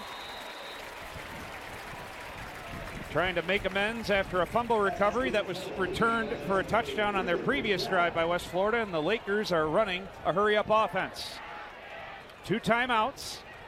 They still have in their back pocket, and the entire offensive line moved, except for Kyler Blake-Jones, the center. That's going to be 5 yards marched off against GVSU, 1st and 15. But a great throw by Avery Moore over the middle there to find Kellen Reed in stride for that first down on 2nd and 11. Here's the call. I think they're talking to Coach Wooster about a possible runoff because the clock was running when the penalty. False start. Offense, everybody but the center. It's a 5-yard penalty. Still first down. The clock was running. Grand Valley has opted to use a timeout to avoid a 10-second runoff. Timeout, Grand Valley, 30 seconds in length. So that's their second timeout. Keep it here. They have 1 remaining. I think it was the other way around. Normally when the center doesn't snap the ball and the entire offensive line moves, don't want to single anybody out, Tony, but that's normally on the center for not snapping the football. Could be. But you're right. On that last play, great throw by Avery Moore. Kellen Reed latching onto it. And he had a chance at a big play earlier in the game on a very similar route. And this time he latches onto it and gets the Lakers out from their own end and sets them up closer to midfield with a first down. Obviously the penalty not exactly what Coach Wooster had in mind. We could argue whether or not the choice there is to take the timeout or to give up 10 seconds, especially when you still would have had over a minute and a half left. But I don't know, it's probably a horse apiece, as they say. Lakers do have a really good kicker in Matthew Basic. The youngster has been very good so far early on in the season, kicking field goals. So it's 1st and 15 from their own 35. We're ready to go after the Laker timeout. Just a three-man front for the Argos. Showing pressure off the edge. Here comes another overload blitz. Moore trying to step up. Does. Directing traffic. Sets. Throws. He's got a man, Lynn Weichel, and it's knocked away at the last second. Incomplete. That's an outstanding play by Donovan Barnes. May have saved a touchdown.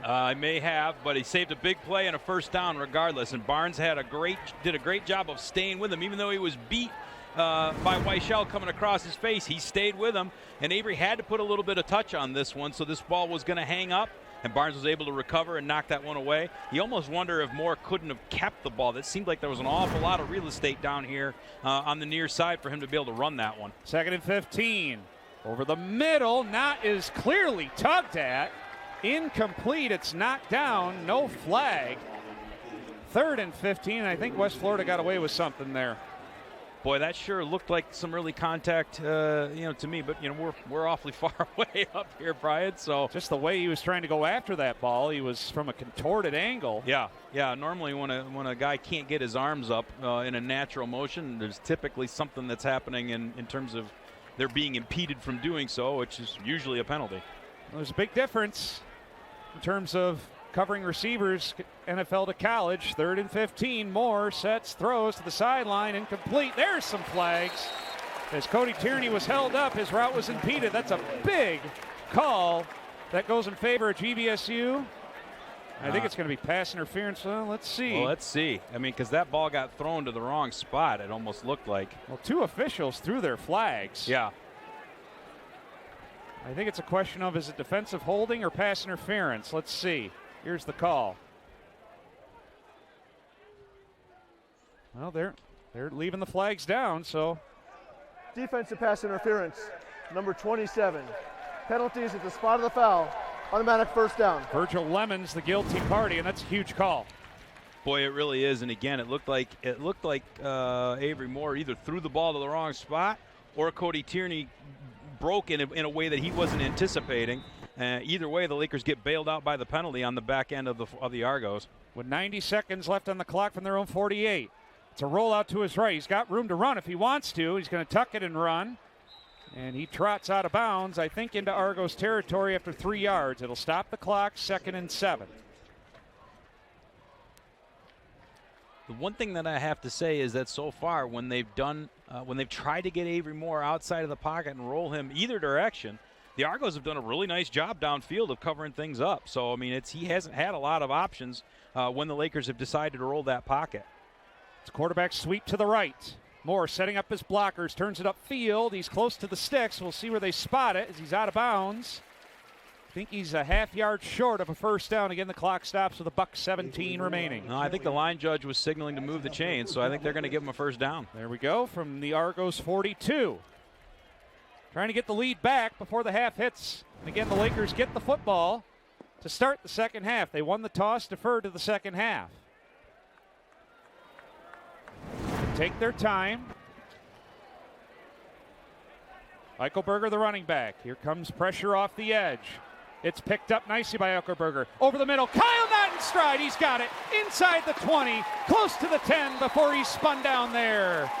Great protection from the offensive line, and Khalil Eichelberger sets up that deep pass. 100%. Eichelberger did a great job of picking up that rusher from the outside. And this is one of the first times that we've really seen the Lakers try to throw the ball down the seam, downfield this season. Kyle Knott was there, and Avery put it right on him.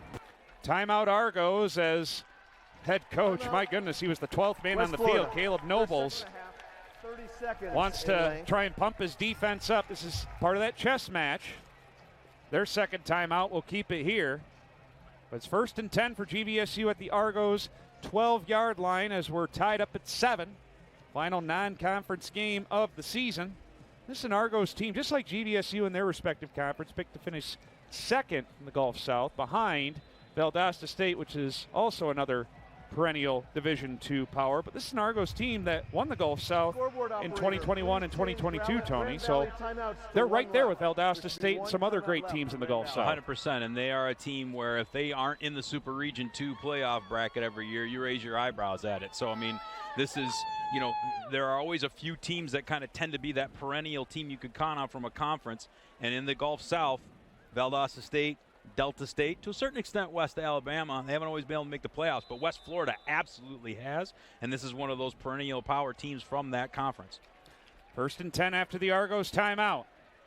Moore takes the snap. Play action fake. Looking, sets, throws, corner out to the back pylon. Flag on the play as it's over the head of Jordan Johnson, incomplete, but that might be pass interference again against the Argos. Yeah, and I think they're going to get Clements again on this one too. He had his hands all over Jordan Johnson throughout the entirety of that route. Now that ball might not have been catchable, and maybe that's what they're going to have to discuss, but it sure seems like that flag is staying and they're trying to figure out, all right, where are we going to spot it? Yeah, because if it's in the end zone and it's pass interference, you're inside the 5-yard line and then some. Defense, number 27.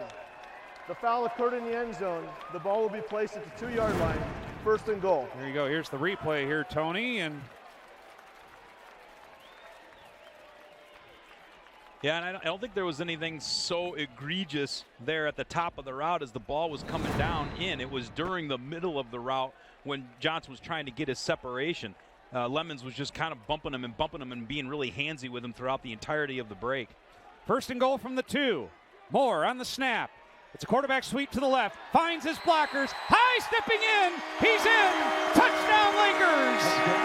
Grand Valley State back on top 13-7 with under a minute to go in the first half. Well, we've seen run motion like this the whole game, Brian, but they've typically been handing the ball off, and so they kind of went with that almost naked look, so to speak, with nobody coming across Moore's face for him to hand it to. This was student body left from the jump, and Grand Valley student body was able to get bodies on bodies, hats on hats, and give enough of a crease there for Moore to get into the end zone and finally have the Lakers finish a drive since their first one back early in the first quarter. Basic on to attempt the extra point. Snap is a good one. Hold us down. Kick is up. Good. 14-7. We'll keep it here. Now, I get it. The drive was aided by some costly penalties by the Argos, but nevertheless, that's a big response from GVSU. It is, and they executed. They actually, for as much, again, and to your point, as they had some penalties, hey, the throw to Knott over the middle was a very well executed play. Being able to get Avery open and free on a couple of basically design quarterback runs, moved the chains once and got him into the end zone at another point. So, again, sometimes there have been chances here, again, where Laker mistakes have kept the Argos in the game, too. So sometimes you got to take advantage of them when the other team gives them to you. And the Lakers were able to do that on that possession. But you're right, a good response. They kept their cool when things didn't look good for them after that false start penalty, and they're sitting there 1st and 15. They could have gotten a little bit sideways on them. They didn't. They kept their composure, took advantage of the penalties, but they were able to get those points on the board. And again, now you're back in the situation of can they get a stop here and then double dip it and get that first possession in the second half and try and get this out to a 2-score game. So from the Argos standpoint, they have just one timeout remaining. So do the Lakers. 52 seconds, down by 7. Well, and if you're West Florida here, the passing game has not been particularly effective in this game. If you don't get much of a return here, you almost wonder if they just take a knee and say, hey, we're still in this game despite not moving the ball. I mean, they're averaging less than 2 yards a play so far. So, maybe they say, hey, we'll take advantage of where we sit here at the moment and not press the issue. Squib kick from Kralap, scooped up in between the 20 and 25. Straight lining ahead, close to the 35. On the return there for the Argos, TJ Lane, a backup running back. So you're at the 35-yard line with a timeout, 48 seconds. Let's see what they do. But to your point, Tony, only 50 yards of total offense, -2 rushing yards. Well, and the sacks factor into that. But, I have to wonder what the strategy was there for Grand Valley. Not questioning it, Jay Sharp has actually looked like he's come close to breaking a couple so far. So obviously the Lakers didn't want to give them the opportunity to do that. But also, if you let them come just far enough out, hey, maybe they could take a chance. And again, the Laker defense has played so well. Maybe they could force a mistake here. Maybe that's what the line of thought was. So here's Marcus Stokes, the quarterback. Sends the slot receiver in motion right to left. Low snap, picks it up, sets, throws, and is it caught? Yes. Inbounds, though, by Tyree Holloway. His first grab, pick up a 5, 2nd and 5 clock. Wanders down close to 30 seconds.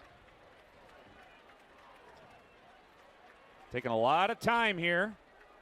Stokes is ready. Another low snap, picks it up. Little twist game, holds up to the sideline. It's complete. Plenty of cushion out there. And that's their leading receiver, Corey Scott, with his first grab into Laker territory, out of bounds at the 47 with 20 seconds. Boy, the Lakers are giving awfully big cushions there on the outside. Almost being willing, almost say like, hey, we're willing to keep you in front of us. But obviously those are big chunks, and with 20 seconds still left and a timeout in your pocket, West Florida's got a chance to get in field goal range here at least. Again, the slot receiver goes in motion right to left. Just a three-man rush. Now it collapses, and down he goes again back into Laker territory. Boy, that close in a hurry. Jack Gilchrist, who has been an animal up front, with another sack. Timeout, West Florida, their last time out of the half. Boy, and this will be a full-length timeout. Those first two plays, they got the ball out quick, out to the edge. This one, you could see they were trying to say, all right, let's see if we can push the ball downfield just that little bit and see if we can get ourselves into field goal range. And boy, you nailed it. There's Jack Gilchrist getting in there. Oh, Schnell might have got a hand in on the jersey, doing some yanking there as well. And part of that even too was Niles King, even though he didn't get in on the sack, he was collapsing the pocket from behind Stokes. Yes. He had to step into where the traffic was. And so the defensive line, again, is continuing just to do a phenomenal job in this game. And again, it's if you're Marcus Stokes, you got to be begging your guys, help me out a little bit. Well, it's 3-on-5. You have the advantage as the offensive line, and that pocket, that window closed in a hurry. For sure. So it's 2nd and 15 now for the Argos. Just 15 seconds. No timeouts. So if the ball stays in bounds, the clock will stop momentarily after a first down. You got to hurry up and spike it. Well, if they can complete anything in bounds, they got to, and I don't know if they're going to have time to. A sack would end the half, of which their Grand Valley already has 5 in the first half. Again, just a three-man rush. There's Niles King with the bull rush. Couldn't get to him. That's going to be a holding call. Stokes out to his right. Gets around one tackler and just trots out of bounds. But this one's coming back. My goodness, did Niles King just eat alive the offensive tackle. Holy smokes. And if you're Scott Wooster, you definitely want to push them back. Offense number 77. 10-yard penalty, remains 2nd down. That's freshman offensive tackle Ben Freeman, actually a captain on this team.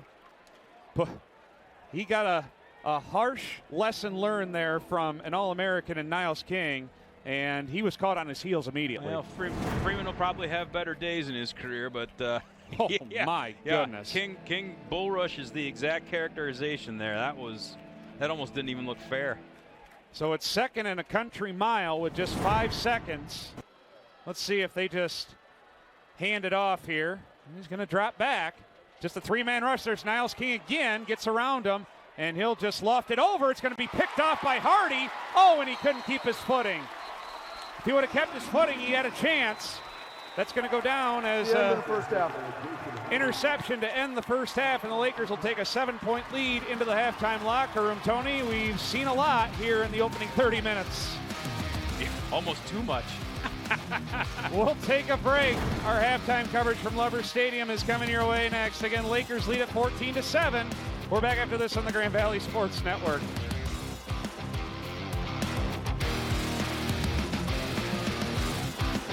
Welcome to Ziegler Granville, your premier destination for an exceptional car buying experience. Why choose Ziegler Granville? Our wide selection of top quality vehicles ensures you'll find the perfect match for your lifestyle. Our knowledgeable and friendly staff are here to guide you every step of the way, making the process smooth and stress-free. Plus, with our state-of-the-art service center, your vehicle will always be in top condition. Experience the difference at Ziegler Granville. Visit us today and drive home happy.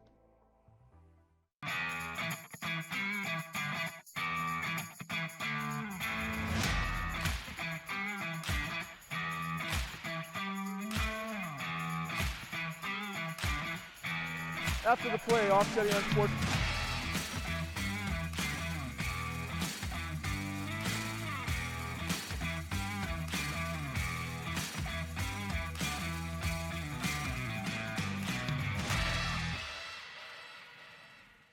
DTE knows everyone has a preferred setting. Some like it cool, others warmer. Some like things slow, and others like it ASAP. Long, hot soak, or quick rinse. But whether it's a slow simmer or a fast boil, DTE makes sure that safe, reliable, cleaner natural gas is there for you, making every setting the perfect one. DTE.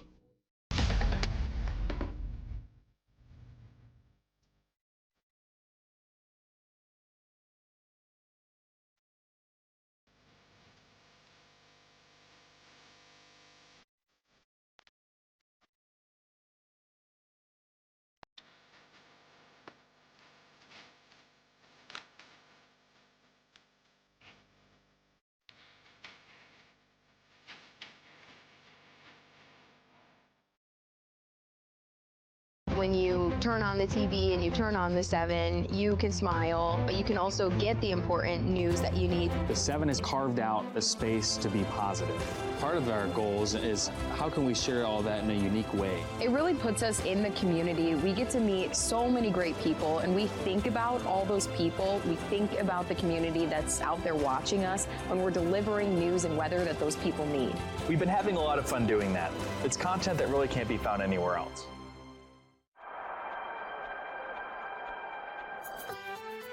Want to learn more about the vibrant people in this community? Check out Living West Michigan, where we will visit so many captivating places. Uncovering the remarkable things we can find right here in West Michigan.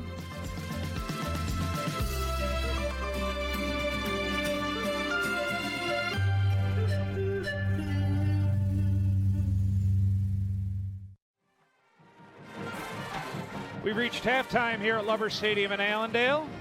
Final game of the month of September. Brian Fongers with you. Our halftime score in the first all-time meeting between these two Division II football powers. Number 2 GVSU with a 14-7 lead over number 20 West Florida as we roll through some first half highlights. And boy, that defense was like a swarm of hornets out there. The pass rush was getting home early and often. Jimmy Downs with an early sack led to GVSU on their first offensive possession from their own 15, working right down the field. Passing game got things started, and Khalil Eichelberger took it the rest of the way. He would eventually find the end zone for the game's first points. And he has 66 rushing yards on 11 carries, plus a rushing touchdown to make it 7-0 GVSU, and that score held for quite a while in the first half. Marcus Stokes, the starting quarterback for West Florida, took an absolute punishment in the first half. Windows were closing quickly. Niles King, Jack Gilchrist, a couple of notable Lakers had outstanding first halves. Jimmy Downs, Devin Pringle making tackles. There's King again. My goodness. And then eventually GVSU, we get the ball late in the first half, still up 7-0. Avery Moore with some improvisation, but then Derek Woods came in at running back, coughed it up, and the Argos took it back the other way for a touchdown to eventually even the game up at 7 apiece. Under 2 minutes to go, Lakers get the ball back, and the passing game would pick things up, trying to give GVSU the lead back. And here's a nice strike here, Avery Moore to Kyle Knott over the middle of the field. Into the red zone they would go inside the 15-yard line, and after some penalty issues from West Florida, first and goal from the 2, Avery Moore would scamper in from a couple of yards out to make it 14-7 GVSU. Here's a second take of that touchdown for GVSU. Keeping his footing is Avery Moore, and the Lakers are back in front. 14-7, they get the football to start the second half of play as the marching band is performing for this crowd on dark mode. And we'll be back with more halftime coverage after this timeout as you're tuning in to the Grand Valley Sports Network.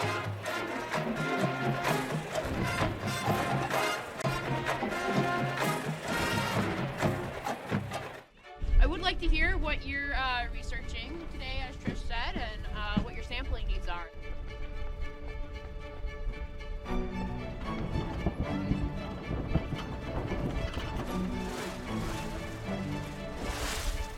Stand by. The students are really learning a lot about groundwater. They're learning about things like PFAS and microplastics and, of course, the living things that are in the water, whether it's benthics or the fish. 3 1/4. The mussels, thinking about the big picture of the Great Lakes. We've been talking about it at the Regional Center for quite a while, and just how exciting it is to share what's in the Traverse City area. How wonderful it would be to really get students out in this area. I teach about the research techniques that scientists use to monitor the health of the Great Lakes. And so the station that I teach is microplastics. We use various methods to analyze the quantities of microplastics in the Great Lake and talk a lot about how that impacts the health of the lakes and the health of our own systems as well on land. That was a really exciting opportunity today. I wasn't expecting to be able to see people that I knew here. What we do on the boat is what real scientists are doing all over the Great Lakes, and so it's wonderful to be able to share that with the public and educate more students about kind of the whole system that they live in. You can tell that it's not a solid material. I had a Grand Valley student today who mentioned that she had been here when she was in 5th grade, and she was on the Inland Seas and did the program. That happens all the time, and I'm pretty sure that there might even be some staff members or instructors that have a similar story where they were here as students and have later come back to help instruct. I think they were really excited, and leaving the ship, they're like, some of them said, I've never done anything like this before, and had that experience of both learning and doing research at the same time, and just being part of an organization that's just so well organized for both education and research. It's really people's, heart that's going to motivate them to take action. And so when they have these great experiences in the environment, they develop a love for these things. And so it's really important to get them out.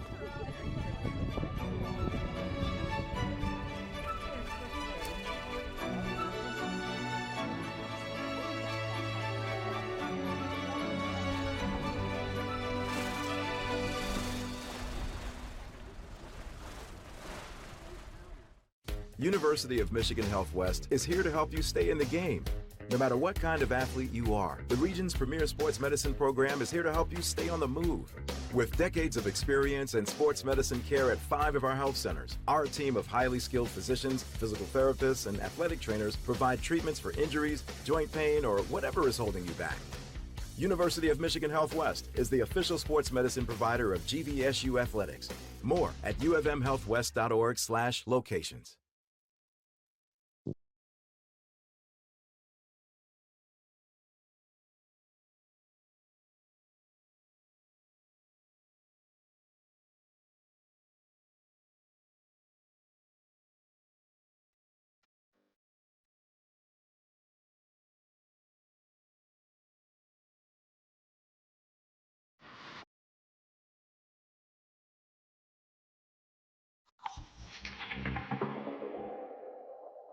Introducing Omni from Grand Valley State University. GVSU Omni offers a transformative approach to higher education, blending flexible learning with the reliability of physical campuses across Michigan.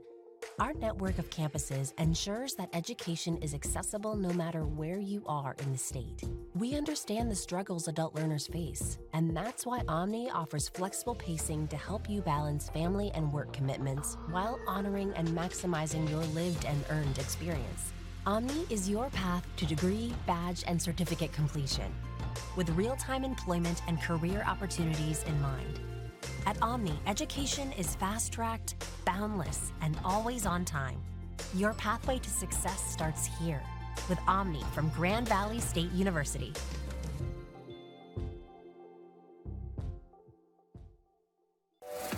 For high school seniors, the matchup of the year isn't on the field. It's actually online. That's right. When you fill out the FAFSA, the free application for federal student aid, you could also be eligible for thousands of dollars in additional money from the Michigan Achievement Scholarship. Now that's a matchup we can all root for. Get started today at michigan.gov/achievement. The Michigan Achievement Scholarship. It's a game changer. The GLIAC is the Conference of Champions. Since its inception in 1972, GLIAC teams have won 53 national championships and countless more individual championships. Throughout the GLIAC, passionate fans come support our athletes in 21 NCAA-sponsored sports. Just as important as being champions on the field. The pool. The court. The course. The track. GLIAC student athletes are champions in the classroom and the community. The GLIAC is. The GLIAC is. The GLIAC is. The Conference of Champions. With our halftime coverage here from Lubber Stadium in Allendale, Brian Fongers with you. 14-7, Grand Valley State is our halftime score on top of West Florida. First all-time meeting between these two programs. Looking at the first half stats, you're looking at the stat lines for both teams, and you're wondering, how is this a 14-7 game? Well, West Florida's defense is keeping their team around. Their only touchdown came courtesy of a fumble recovery, returned for a touchdown, as the running attack has been non-existent. The passing attack has had no room to breathe, especially from their receivers down the field, and the defense for GVSU has just been swarming all over the football field. And offensively for the Lakers, they've been very balanced, but that fumble return for a touchdown, like I said, is the reason why this is still a close football game. And see what kind of adjustments both teams make going into the second half. Again, GVSU gets the football to start off the second half. Time of possession pretty much even between both teams. Again, 14-7 GVSU on top of West Florida. We'll continue more of our halftime coverage after this timeout here on the Grand Valley Sports Network.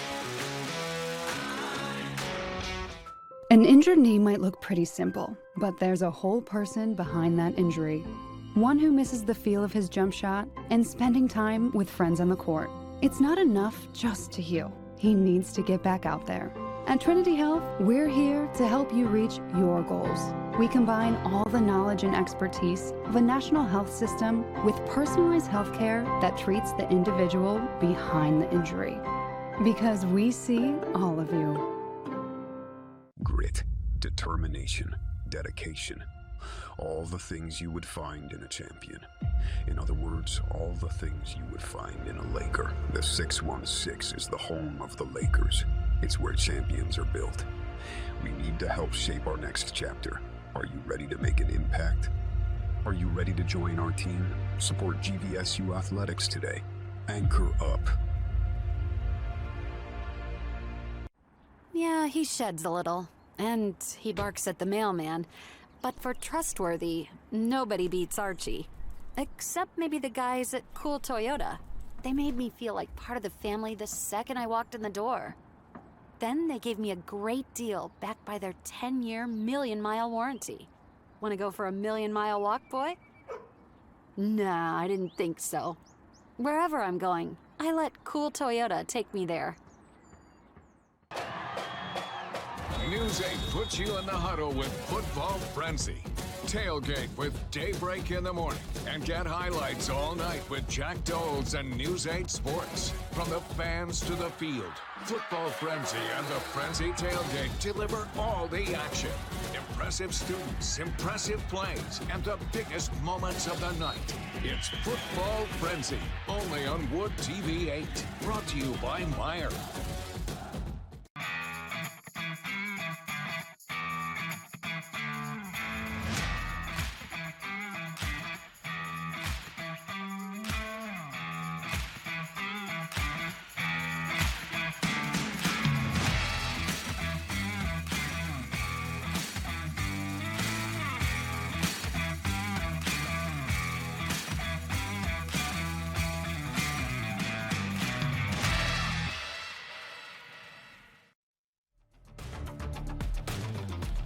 Continuing along with our halftime coverage from Lubber Stadium in Allendale.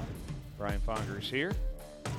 14-7, Grand Valley State on top of West Florida is our halftime score. We'll try and get the halftime thoughts from Lakers head coach Scott Wooster.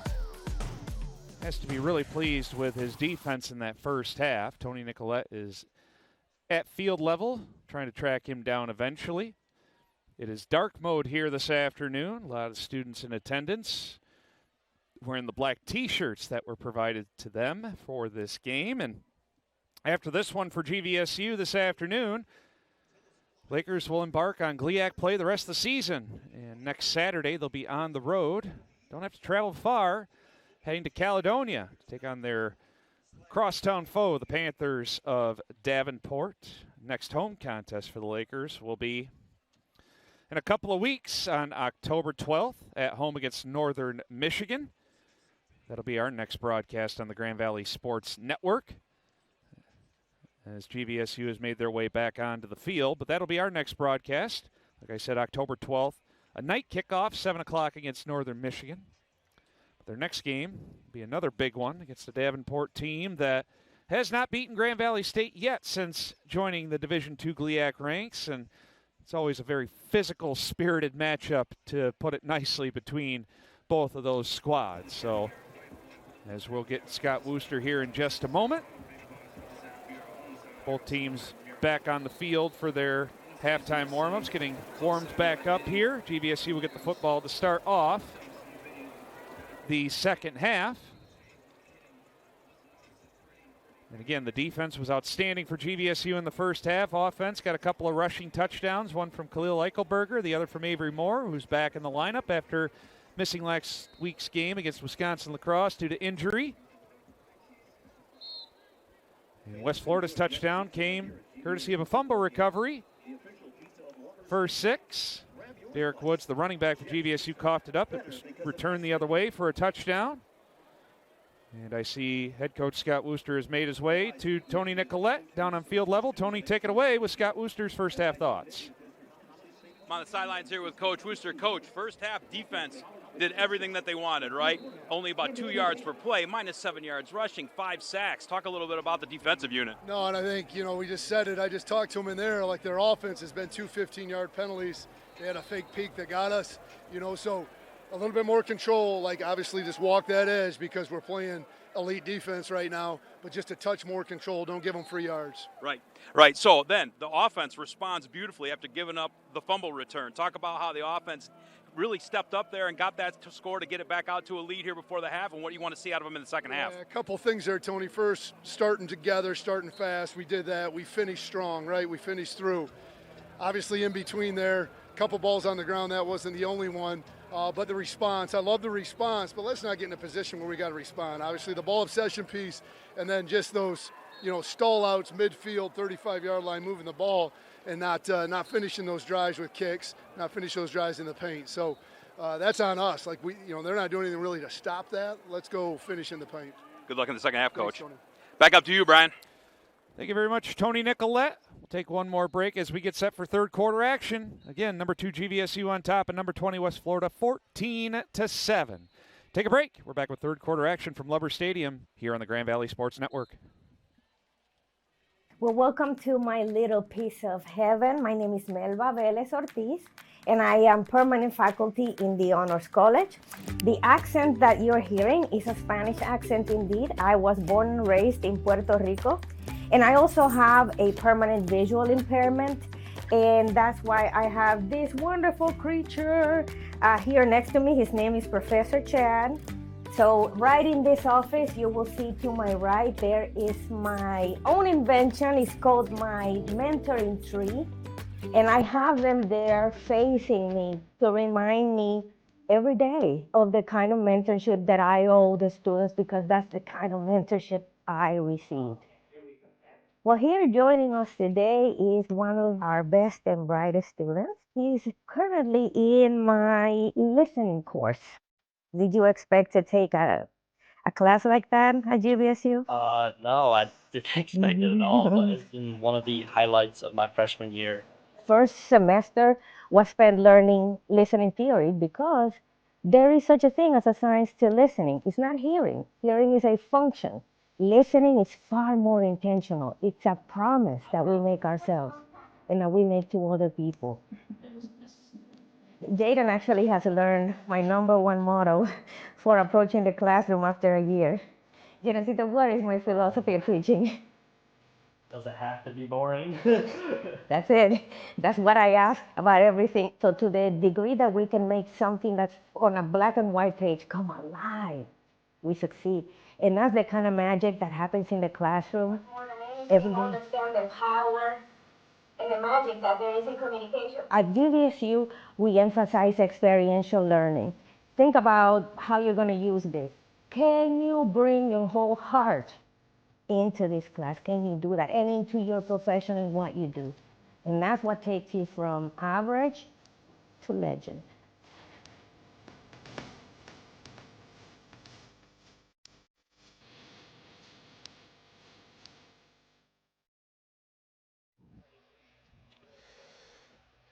All right, here we go with second half action from Lubbers Stadium in Allendale. Glad to have you along on the Grand Valley Sports Network. Brian Fongers, Tony Nicolette with you. 14-7 Grand Valley State. Our score on top of West Florida. Lakers will get the football to start off this second half. There were offsetting unsportsmanlike conduct penalties when the two teams made their respective ways to the locker room after an interception by the Lakers to end the first half. So no harm, no foul on either side. The Argos will kick it off from their 35. It's a deep kick. It's going to be fielded inside the 5-yard line. Darrell Johnson. Johnson skirts away from one tackler, a second, a third, before he's clipped down around the 20-yard line. And that's where the Laker offense will go back to work. Tony Nicolette is back in the booth with me after hustling from field level. Tony, how about some quick keys going into the second half here? Well, you heard Coach Wooster talk about it, right? The defense has got to keep doing what they've been doing. The offense has to finish drives, not get stalled out at midfield, and that seems to be symptomatic over the last couple of weeks from the Grand Valley offense. Can they adapt and change that here in the second half? Let you catch your breath for a moment there, Tony. Avery Moore with Khalil Eichelberger in the backfield. First play from scrimmage in the second half. Short drop. It's a quarterback draw. Up the middle. Able to twist away from a tackler. He's into the second level. It's a foot race to midfield. Stiff arm. 45 inside the 45 to the 43 of West Florida. A bolt of lightning is Avery Moore. Well, and the offensive line did a great job of blocking this up. But again, this is sometimes what we talk about where they're so used to seeing that ball get handed off. There was no handoff there. He took a quick look to the outside as if he was going to throw. Seam opened up, and boy, Avery was able to hit it right up the middle for a big gainer. Lakers on the move to begin the third quarter, trying to make it a 2-score lead. On first down, it's a keeper. Moore, pump fakes. He's going to run again. He's got green grass, or green turf, I should say, before he's bumped out of bounds. Close to the 35-yard line. Gets 7 yards on first down. Just underway here in the second half. And the Lakers, courtesy of the fancy footwork and speed of Avery Moore, have it already in Argos territory. 2nd and 3 coming up. Eichelberger, he led the team in rushing in the first half. That may not be the case anymore with Avery Moore using his feet first couple of plays. Kyle Knott goes in motion. They fake the jet sweep. It's up the middle, and this time West Florida's ready for it. Moore loses a yard back to the 37-yard line. They had enough of that run up the middle. 3rd and a long 4 coming up for the Lakers. Well, and that was Purier staying home on that one, and basically Moore had to make his read on does he give that to Knott going on the fly action or not. Purier stands up, takes that away, but then he's able to collapse in on the middle section of that offensive line and shut everything down. So yeah, loss of yardage there on second down for the Lakers. 3rd and 4, short drop by Moore, sets, throws, one-on-one, a lot of hand fighting. There's the flags, incomplete. Looking for Donovan Johnson, and it's going to be called again. Looks like pass interference for the 3rd time against Virgil Lemons. Yeah, they've been starting to pick on him a little bit. Here's the replay here, Tony. Defensive pass interference, number 27, 15-yard penalty, first down. And I understand where Lemons is coming from, but at the end of the day, he's not looking for the ball, and he's impeding the ability of the receiver to go and make a play on the ball by him not playing the ball. He's playing the man, which you're taught to do, but he's impeding the route. And I get that the rule kind of stinks for the defender in that instance, but that's how it reads, and it was a correct call. So the ball will be spotted just outside the red zone at the 22. 1st and 10. Eichelberger shifts over to the right hip pocket of Moore. Crouches down, takes the snap. Quarterback sweep to the right side. There's the edge sealed. Can he get around the last defender? No, he's tripped up, and a great open field tackle there by Cameron Canterbury. Otherwise, Moore is in for 6. Moore is able to get 8 yards, though, down to the 15. Yeah, and as this play started to open up, it almost looked like Moore was going to have pretty much a free run of that near side and be able to take this all the way. And you're right, that was a great open field tackle to keep it to second down. But the Lakers definitely moving the ball here. They got to finish out this drive. try and stretch it out to a 2-score lead. Second and short. The 15 of the Argos out of the pistol. Comes an all-out blitz. Stretch play left side. There's the hole for Eichelberger, and again he's tripped up from behind, otherwise he was in. He gets a first down close to the 5-yard line, and the tackler is shaken up for West Florida. And that was Purier again.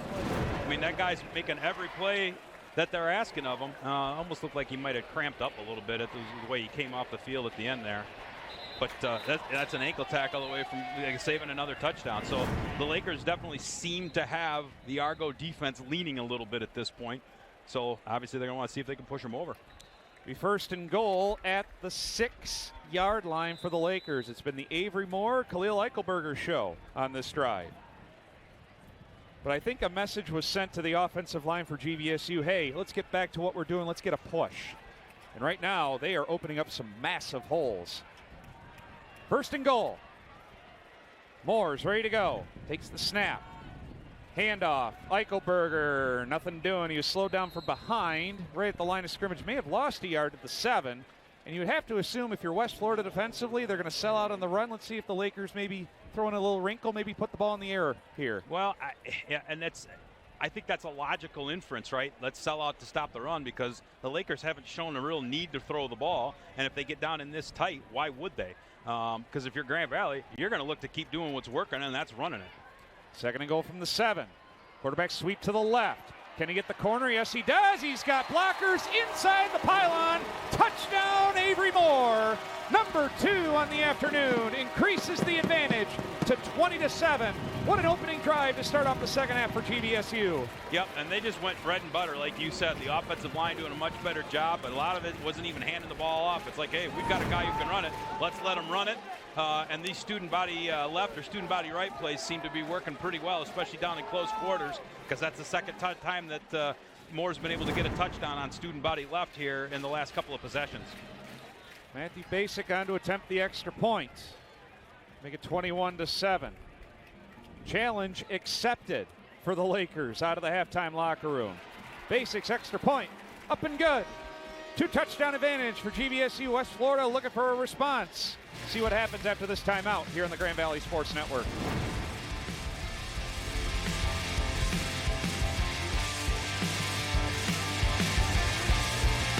In West Michigan, severe weather can strike at any second. Which means staying up to date is crucial. That's why Storm Team 8 is always tracking an alert. Storm Track Live gives us the advanced tools needed to keep you safe and informed. And we've got the fastest scans and local focus graphics to help you know where and when severe weather is happening. And whether it's on air, online, or the Storm Team 8 weather app, you can always turn to us for the most accurate forecast. That's why it's more than just a forecast. It's a Storm Team 8 forecast.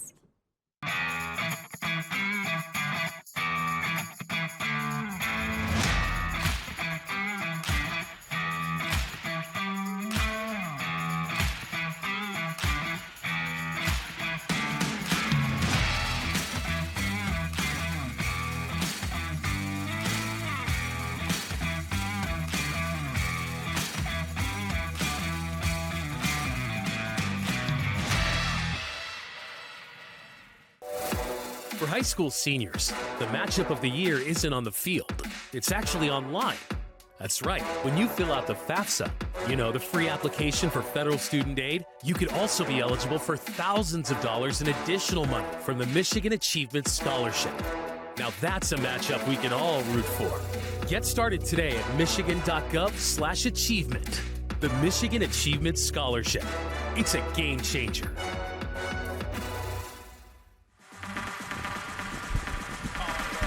We're back live from Liver Stadium in Allendale. Brian Fungers, Tony Nicolette.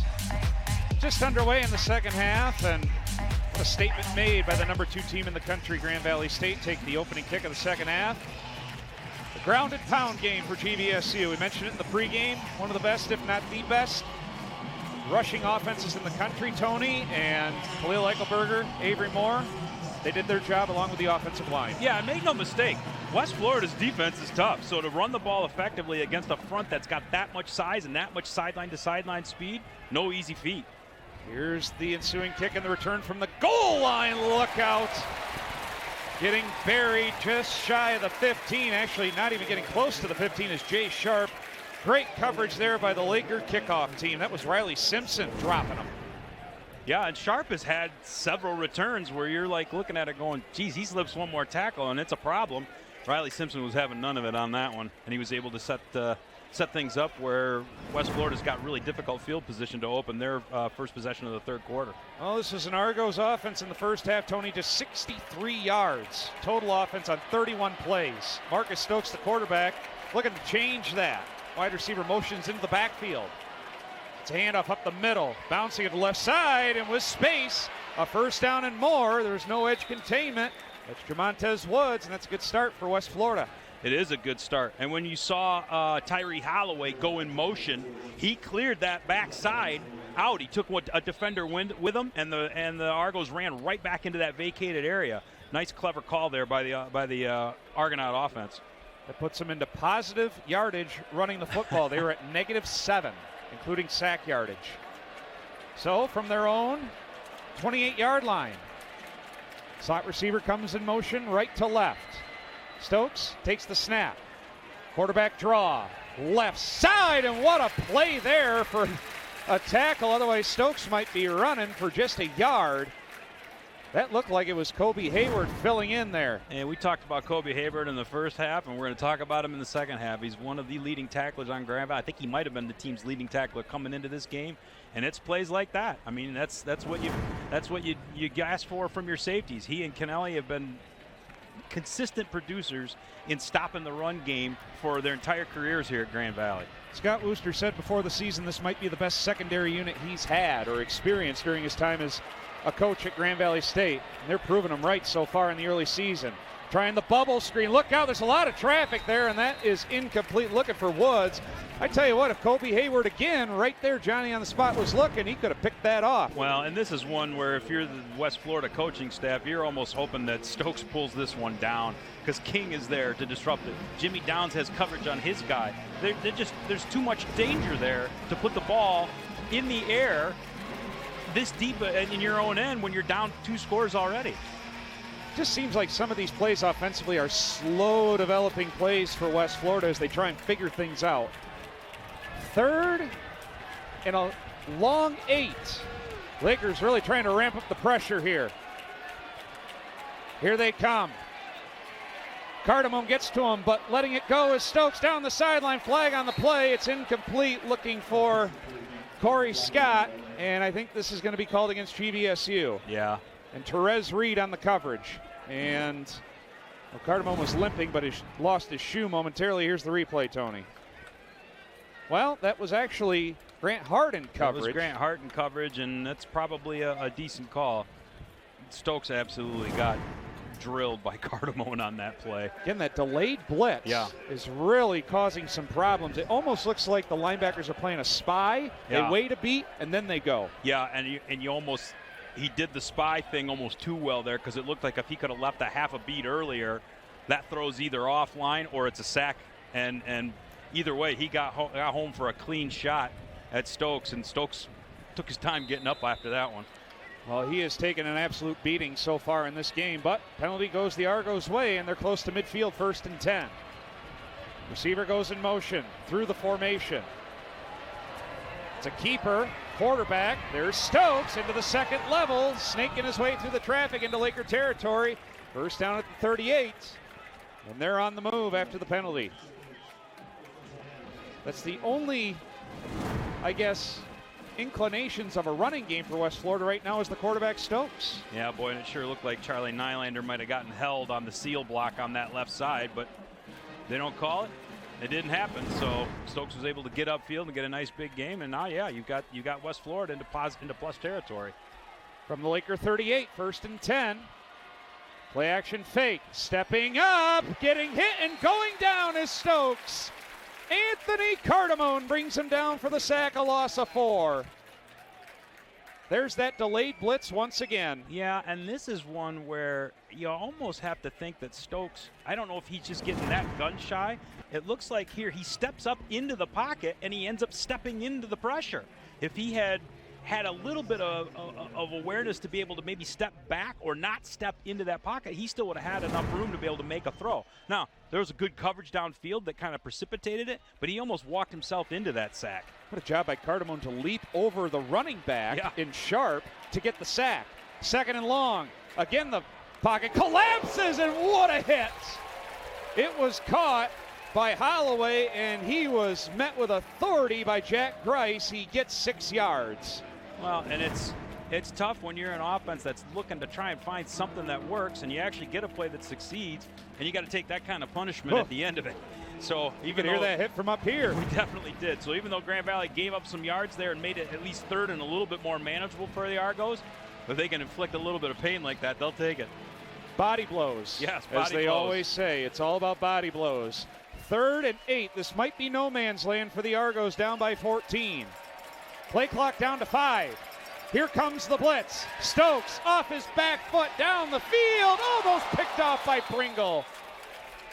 He just kind of threw it to a spot, hoping one of his receivers would get there. It's kind of a jackpot ball, and it's incomplete. And it was almost a jackpot. He had 2 receivers down there running relatively free, so if that ball's a couple of yards one way or the other, this could have just as easily been a touchdown for the Argos. So he took his chances, and he came up with, he didn't come up with 7. That's there. right. He got a little bit lucky because it probably should have been an interception, but it definitely wasn't a jackpot. It wasn't a touchdown. I tell you what, Marcus Stokes, the quarterback, every time he drops back, he's getting more and more nervous. He has to because they had a delayed blitz coming again, and he threw that off his back foot. That's part of why the 50-50 ball was all he really had.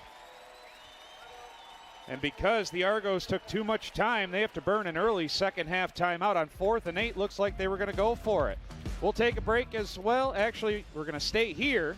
We'll keep it here, Tony. 4th and 8 for West Florida. This is pretty much, would you say it was mandatory that the Argos go for it here? I don't know about that. Look, they're in plus territory, okay? A field goal with the way the wind is swirling in the north end probably is a little bit too dicey. Even then, it still only pulls you within 11. It's still a 2-score game at that point. Your offense hasn't been able to get anything together. If you got this deep of penetration, you almost have to feel like you kind of cash in on it. And you know what's funny? They avoided taking a delay of game there. For as much as they've run no huddle this whole game, you've called it. They've been very methodical, almost a little bit too, too laid back, I guess. Yeah, exactly. Yeah. There just doesn't seem to be enough urgency, especially when they get a couple of plays and maybe you get Grand Valley leaning a little bit. It's like, okay, don't let them catch their breath. Don't let them substitute. Take advantage of that momentum, and they've been so methodical about things. That lack of urgency, they've almost had delays of game on multiple occasions. Here we go. They are going for it. 4th and 8. They need the 28 for a first down. Lakers showing an all-out look. It's a 4-man rush, an overload. Stokes steps up. He's in trouble. Jolly's got him. Another sack. Turnover on downs. Scott Wooster is fired up.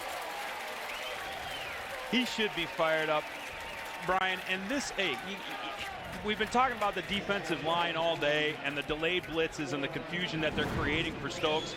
The back end covered this beautifully. He didn't have anywhere to go. Yeah, he didn't have a lot of time, but if something would have at least been a little bit open, he could have taken his shot. He had nothing. The back end, everybody was covered. This Laker defense is playing a really good ball game today. One of the best in the country, and they're playing like it. I mean, I'm not exaggerating, Tony, when I say they're approaching double-digit sacks on the afternoon. They are. It's just been incredible. Laker ball at their own 40. Moore takes the snap to Kenneth Jones. Left side, he's in trouble, and he's spun down for a loss. Lost a couple of yards back to the 38. You can't let your foot off the gas pedal, though. This is a proud West Florida defense. Well, and it's an offense that just had a drive that, moved the ball 50 yards. Yeah, penalty-aided, but so what? They still had they were inside of the Grand Valley's 40, and then they had a really good chance to try and get some points on the board. So you're right. The offense has to go out and get some more points and extend this lead. 2nd and 12 on the snap. Short drop. Sets, throws, one-on-one. Kyle Knott's out there. Oh, my goodness! Are you serious? One-handed, left-handed stab by Kyle Knott with a defender all over him. I got nothing to say. I'll just let everybody watch the replay. Oh, my my goodness. What am I supposed to say to that? There's no color to add there. Shades of Ferris State from last year on that touchdown grab. Except this time he caught it in his hip pocket. 1st and 10, Avery Moore. Quarterback sweep, nothing doing. He loses 3 yards back to the 33. We're still just in awe of the athleticism that Kyle Knott brings at the wide receiver position. Well, and how there wasn't a penalty flag on that play, I'm not sure, because he was getting mauled the whole way down. That guy was hanging on him. That's part of why he had to catch it one-handed, because he couldn't get his body around to put 2 hands up. I mean, here he's being held, pulled down, his arm's being pulled back away. How's that not a penalty? Hey, Sports Center, you watching this? Yeah, really. Oh, my goodness. 2nd and 13 from the Argos 33-yard line. Handoff to Jones on the cutback, hopping around, gets almost back to the original line of scrimmage. Gets 2. It's going to be 3rd and 11. This might be 4-down territory. We'll see. But, again, you got a good kicker in Basic that can hit it from this kind of distance. Well, you don't want to have to try and kick it from this far away in this situation. You really want to put your foot on the gas. But, hey, you got to give credit to this Argo defense, man, especially in the run game. Just when you think you got them pinned down and they're just, they're going to cry uncle, they don't. Man, they keep stepping up and making plays. 3rd and 11. Coming up on 5 minutes to go in the 3rd. Moore takes a snap. Edge pressure. He doesn't see it. Look out, he lost the ball. Who's got it? And I think Moore pounced back on it at the 35. And you got Puryear shaken up again for West Florida, but that was just a blitz from his blind side that he never saw coming. I know you don't want to see this. Oh, yeah. Grabbing his knee. Well, Tony, let's take a break here as Puryear is in a lot of pain. It's 4th down and 15 coming up for GVSU. We'll see what they do after this timeout. We're back after this on the Grand Valley Sports Network. I could spend hours shopping, and I'd hate every minute of it. That's why I bought my Camry at Cool Toyota. I found the exact car I wanted online before even going to the dealership. Then I got a great deal backed by their 10-year, million-mile warranty. No hassles, no runaround. I may hate shopping, but I love buying. Wherever I'm going, I let Cool Toyota take me there. Where can you find top name brand products at low local prices? Only at Nowara Brothers Home Store. Our expert staff will work with you to select the perfect appliance, mattress, or TV that fits your lifestyle and your budget. Innovation and quality are built into every GE kitchen and laundry appliance. Save big on the latest GE appliances now at Nowara Brothers. Feel the difference today and get more at Nowara Brothers Home Store. Nowara Brothers Home Store, family owned and operated since 1948. DTE knows everyone has a preferred setting. Some like it cool, others warmer. Some like things slow, and others like it ASAP. Long hot soak or quick rinse. But whether it's a slow simmer or a fast boil, DTE makes sure that safe, reliable, cleaner natural gas is there for you, making every setting the perfect one. DTE. Well, an encouraging sign as Byron Puryear, one of their leaders on this defense, is able to get to his feet, but wasn't putting any pressure on one of his legs as we get the replay here, Tony. He's just kind of grappling there with one of the offensive linemen, and the blindside blitzer rolls up on him. And that's always... You never expect that as a defender. You just never know. Nope. Somebody rolling up on you is always something you can't anticipate. You can't see it coming. Cody Lowe came in from the weak side on a blitz, made the play for his team, and just, unfortunately rolled up on Puryear, and that knee buckled pretty well. And it's a shame for him because, man, he has played one heck of a ball game today. Been all over the field. It's to say that he's been their most effective defender is I don't think a stretch. Well, after all that, it's 4th and 15. The Lakers, Tony, are going to try a 53-yard field goal attempt for young Matthew Basic. He's definitely got the leg, and he's kind of going with the wind. There's not much of a wind, but he is with it. It's at his back. The holder is Sunderman. Kresge is the long snapper. Snap is a good one. Hold this down. Kick is up. Line, drive, kick into the student section is good! What a bomb there from Matthew Basic to extend the advantage to 3 possessions at 24-7. Well, the student section will always let you know whether it's good or not. The angle from here, you can't always tell, boy, and you could hear that crowd erupt. Plenty of leg on this one from Basic. Like you said, had a little bit of wind aid to it, but he had plenty of distance on that one, and he was able to drive it home. And just like you said, now it's a 3-score lead for the Lakers, and you're going to put your defense back out there, who has really done everything that it needed to today and then some. I will say this. I talk about it every broadcast, Tony. Scott Wooster prides himself on special teams. Yeah. I mean, it's not undervalued here at Grand Valley State. And when you talk about Trace Hergich, and today replacing Trace Hergich has been Evan Sunderman. Then you have Matthew Basic, Colin Kralap doing kickoffs. It's an embarrassment of riches at the kicking position. Boy, it really is. And, you know, for Sunderman to come in and, you know, he's taking Hergich's place holding on those place kicks too, and doing a great job. Now, obviously, you know, long snapper's been doing a nice job today, but hasn't been anything that they've had to handle or really have any risk associated with it. But you got it dead on. The special teams have been on top of things today too. So you got the special teams, you got the defense winning, offense getting there. Getting there. You're winning all 3 phases, and it's hard to lose ball games when you're able to do that. That drive was highlighted by the outstanding one-handed grab by Kyle Knott, and I think Tony's still in disbelief that he caught that football. Here's Kralap's kick. End over end, fielded inside the 5-yard line. It's Sharp again. Finds a lane to the 30. Look out, cuts it back. It's a foot race into Laker territory, inside the 40 before he's dropped. Ankle tackle, a touchdown-saving tackle made by Kenyon Owens, a redshirt freshman, but an outstanding return by Jay Sharp. And we just got done talking about how good the special teams were. Boy, they're going to put the defense in under a little bit more duress here than maybe what we were expecting coming out of that change of possession. Here's the replay again, and he found that cutback lane, Tony, and there was nobody there.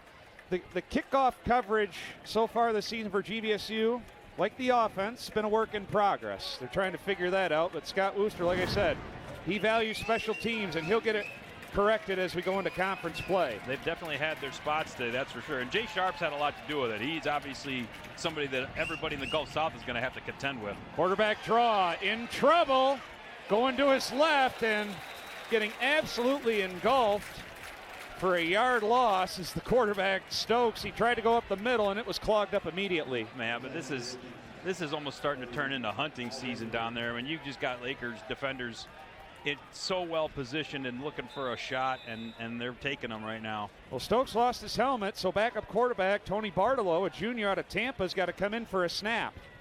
2nd and 11, and boy, you think the Laker defense is smelling blood in the water right here with a backup quarterback in? On the snap, they're just going to hand it off right side. There's nothing there. McCurdy buries the running back in the backfield for a 3-yard loss. That was Woods. And again, the middle of that defensive line is just clogging up every gap possible. They are, but when you've got guys like McCurdy and Kennelly and Hayward who can come up from the secondary, nickel or safety positions, and penetrate on plays like that and make sure tackles, it's so much harder for the offense to get anything going. And you kind of knew they were going to run there, but they still had to make the play. Yep. And if McCurdy doesn't make that, maybe he bounces it outside and is able to get the corner. No such thing happening. McCurdy with a sure tackle, loss on the play, and it's 3rd and long. Here we go on the snap. It's a 3-man rush. 1-on-1 left sideline, picked off. Ian Kennelly does it again. At the 12-yard line, he comes over and helps his teammate in coverage. 2nd interception thrown by starting quarterback Marcus Stokes.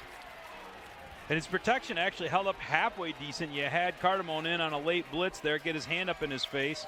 And the coverage on this was actually halfway decent. And if you're West Florida, you got to be thinking to yourself, all right, let's see if we can get a penalty here. And if it ends up getting picked off like it did, okay, it serves essentially as a punt. You know, when you look at the field position that Grand Valley got off of it. So there wasn't an enormous amount of risk. in that play call for West Florida. But great play by Kennelly, making the read, timing the ball dropping down towards the ground, making the catch, getting the toe tap. And now the Lakers are going to set up shop. From their own 12. Handoff on a cutback. Eichelberger dips the shoulder and just gets what he can up the middle.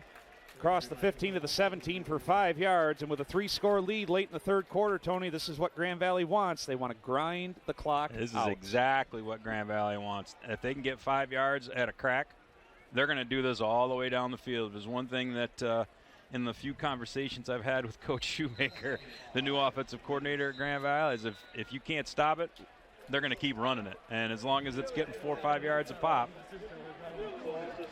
We have a timeout called on the field, so we'll step aside as well. Waning moments of the third quarter. It's been all Lakers early in the second half, up 24-7. Back after this on the Grand Valley Sports Network. There's regular cold, and then there's the mountains are blue cold. Mountain Cold Refreshment. Coors Light. Choose chill. So, you're moving or doing a home renovation, and you need a place to store your stuff. Get a Unit's portable storage container, fast and on budget. Our Robo Unit can drop it anywhere. You pack it on your schedule, store it wherever you are, or have us pick it up and take it to our climate-controlled, clean, and secure warehouse. Need it moved to another location? We do that too. We're proud of our good old-fashioned customer service, but we know price matters. At Units of Grand Rapids, we'll beat any price. Click now or go to unitsstorage.com and get your initial delivery for free. University of Michigan Health West is here to help you stay in the game. No matter what kind of athlete you are, the region's premier sports medicine program is here to help you stay on the move. With decades of experience in sports medicine care at 5 of our health centers, our team of highly skilled physicians, physical therapists, and athletic trainers provide treatments for injuries, joint pain, or whatever is holding you back. University of Michigan Health West is the official sports medicine provider of GVSU athletics. More at ufmhealthwest.org/locations.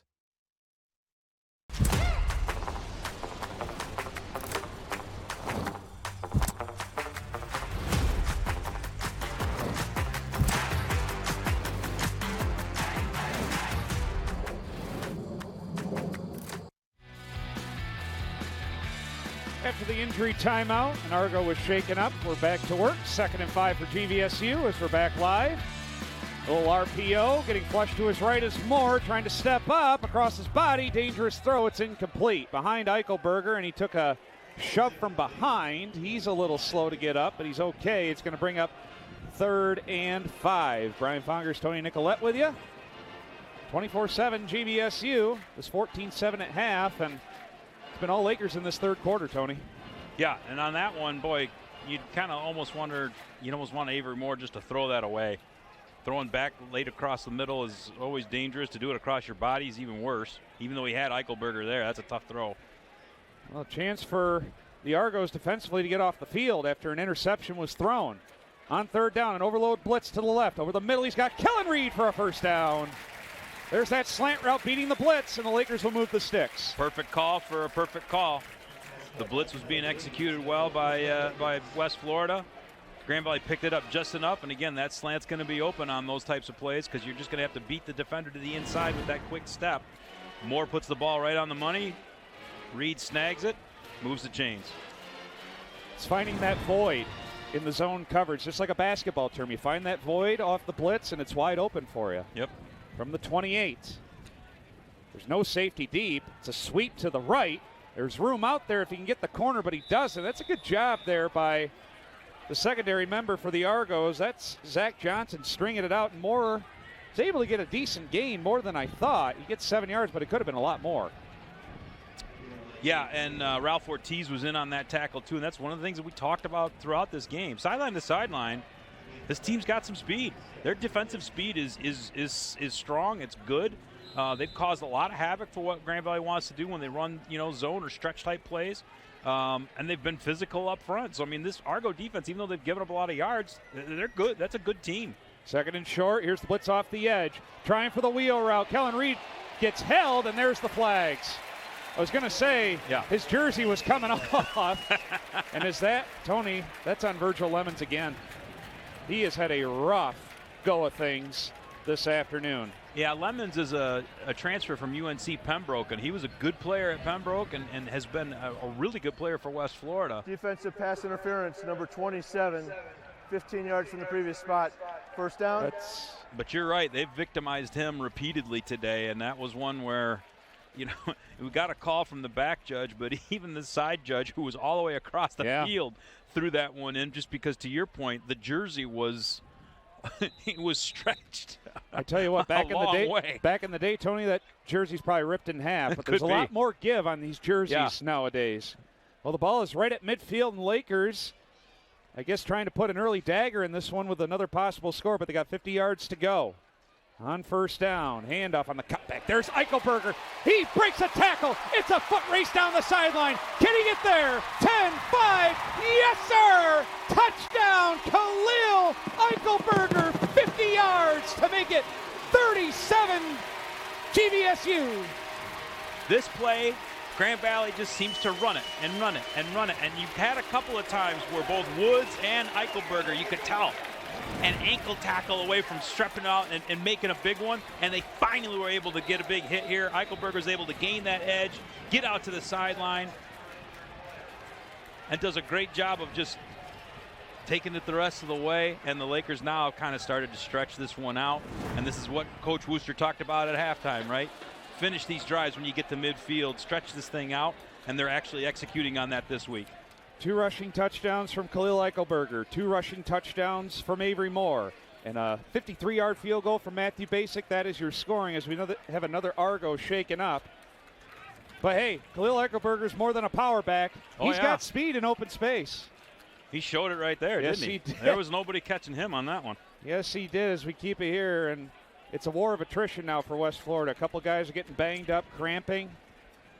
And what was a tight game at half has come unraveled at the seams, and here's the replay again. Again, just finding that cutback lane. Yeah, you took the words out of my mouth. There is definitely some attrition going on, and it's all impacting West Florida at this point.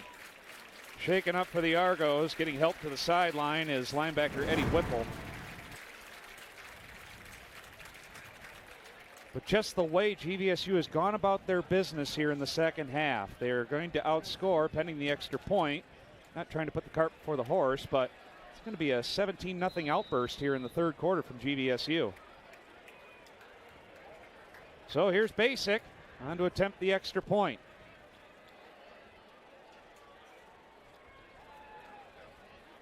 Snap is a good one. Hold us down. Kick is up. Good. Keeping it here, 31-7, Tony. GVSU over West Florida, and you're kind of starting to see, especially on the defensive side for the Argos, get a little gassed here. Yeah, and so it's funny, you watch these first few games for Grand Valley, and against Pueblo, they wore them down but just didn't finish drives. Against La Crosse last week, they wore them down a little bit, but same thing, kind of stalled themselves out with me with some mistakes. In this game, you're seeing that wear a team down really have an impact. And let's face it, hey, West Florida had to travel a long way to get here. Yep. They did fly. That helps a lot. But, they're playing in conditions that they're familiar with, humid and a little sticky. So you think that might favor them a little bit? No, they are being physically worn down by this Laker team, and you can see that what Grand Valley really wants to do is, again, put that pressure on a defense. Be physical. You may not score every time, but eventually you're going to wear them down, and stretching that lead becomes that much easier once you've got that team leaning. Also, too, West Florida coming off an emotional double overtime loss at home to West Alabama, who's nationally ranked. For sure. Not sure if that has anything to do with it. You get some time off to heal between games, but that could do something to you as a player mentally after losing a close game like that. Here's Kralap's kick. It's a pooch kick this time. To the 20-yard line, no fair catch signaled. One of the upback takes it. He's trying to go right side. Chasing him down is Pringle. Can't get him down just yet, or check that, that's Lynn Weichel. Yeah. And he's able to just run him out of bounds. That's a good job by Weichel there just to close the gap there, make him run out of room, and get him out of bounds. Well, we've been talking the whole game that Jay Sharp's been a problem, so obviously kick it away from him. And, the one funny thing there is, too, is that the kid who caught that, I think you mentioned him, but his name's escaping me already. you almost wonder if you aren't going to coach the kid, hey, if they pooch it down there, yeah, call the fair catch on that. Because if you're inside the 25, it's going to come to the 25. Yep. If you're outside the 25, you already got decent field position. Great point. Why risk it? And again, he ends up running backwards. He ends up not really costing him too much, but he almost got caught behind the 20 on that one. Marcus Stokes back in at quarterback. 1st and 10 from his own 23. Low snap, scoops it up. He's in trouble again, and McCurdy absolutely buries him. Gilchrist was there first. McCurdy cleans him up. That's the 8th sack of the game for this Laker defense. Everybody was in on that one. Seems like it should be 16 sacks. It sure feels like it, and I guarantee you Marcus Stokes is going to feel like that too. And that was a low snap, and if you're the center, I mean, even a low snap can mess up the play, the timing and everything like that. Well, and that's not the first low snap we've seen today either. So, I mean, this is just a West Florida offense that, again, Grand Valley's defense has played a great game, but the Argo offense has definitely looked off kilter in a lot of facets this so far today. Quarterback draw, nothing doing. Jimmy Downs there, Thomas Jolly. I mean, the whole defense was there. What more can you say about this Laker defense? Jim Lewis has this unit firing on all cylinders. Well, and again, I don't know if maybe West Florida is just that few games away from really having their scheme embedded and being comfortable in it. Again, you got a freshman quarterback and what have you. But yeah, I mean, it just look, you got it. Lewis almost looks like he's got the Lakers like they know what's coming. Yeah. Well, Tony, that's going to do it for the third quarter. What a third quarter for GVSU. They outscore West Florida 17-0, and the Argos are looking at a 3rd and forever to begin the fourth quarter. We'll pause. We're back with the final 15 minutes of regulation from Allendale after this here on the Grand Valley Sports Network.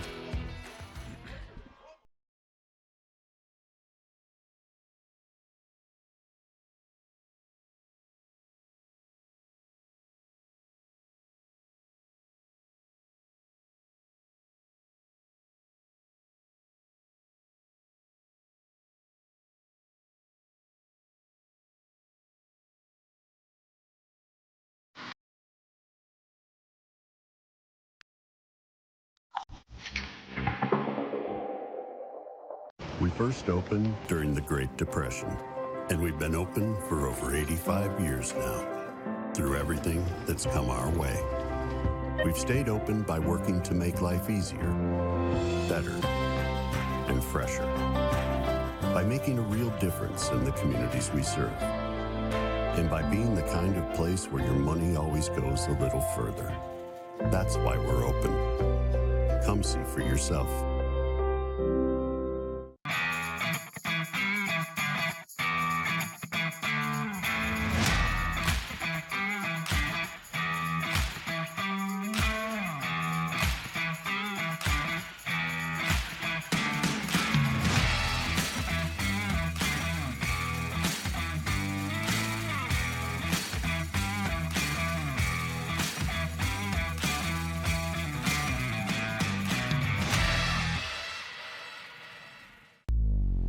Whether you've set personal goals or are just making your health and well-being a priority, NovaCare is here for you.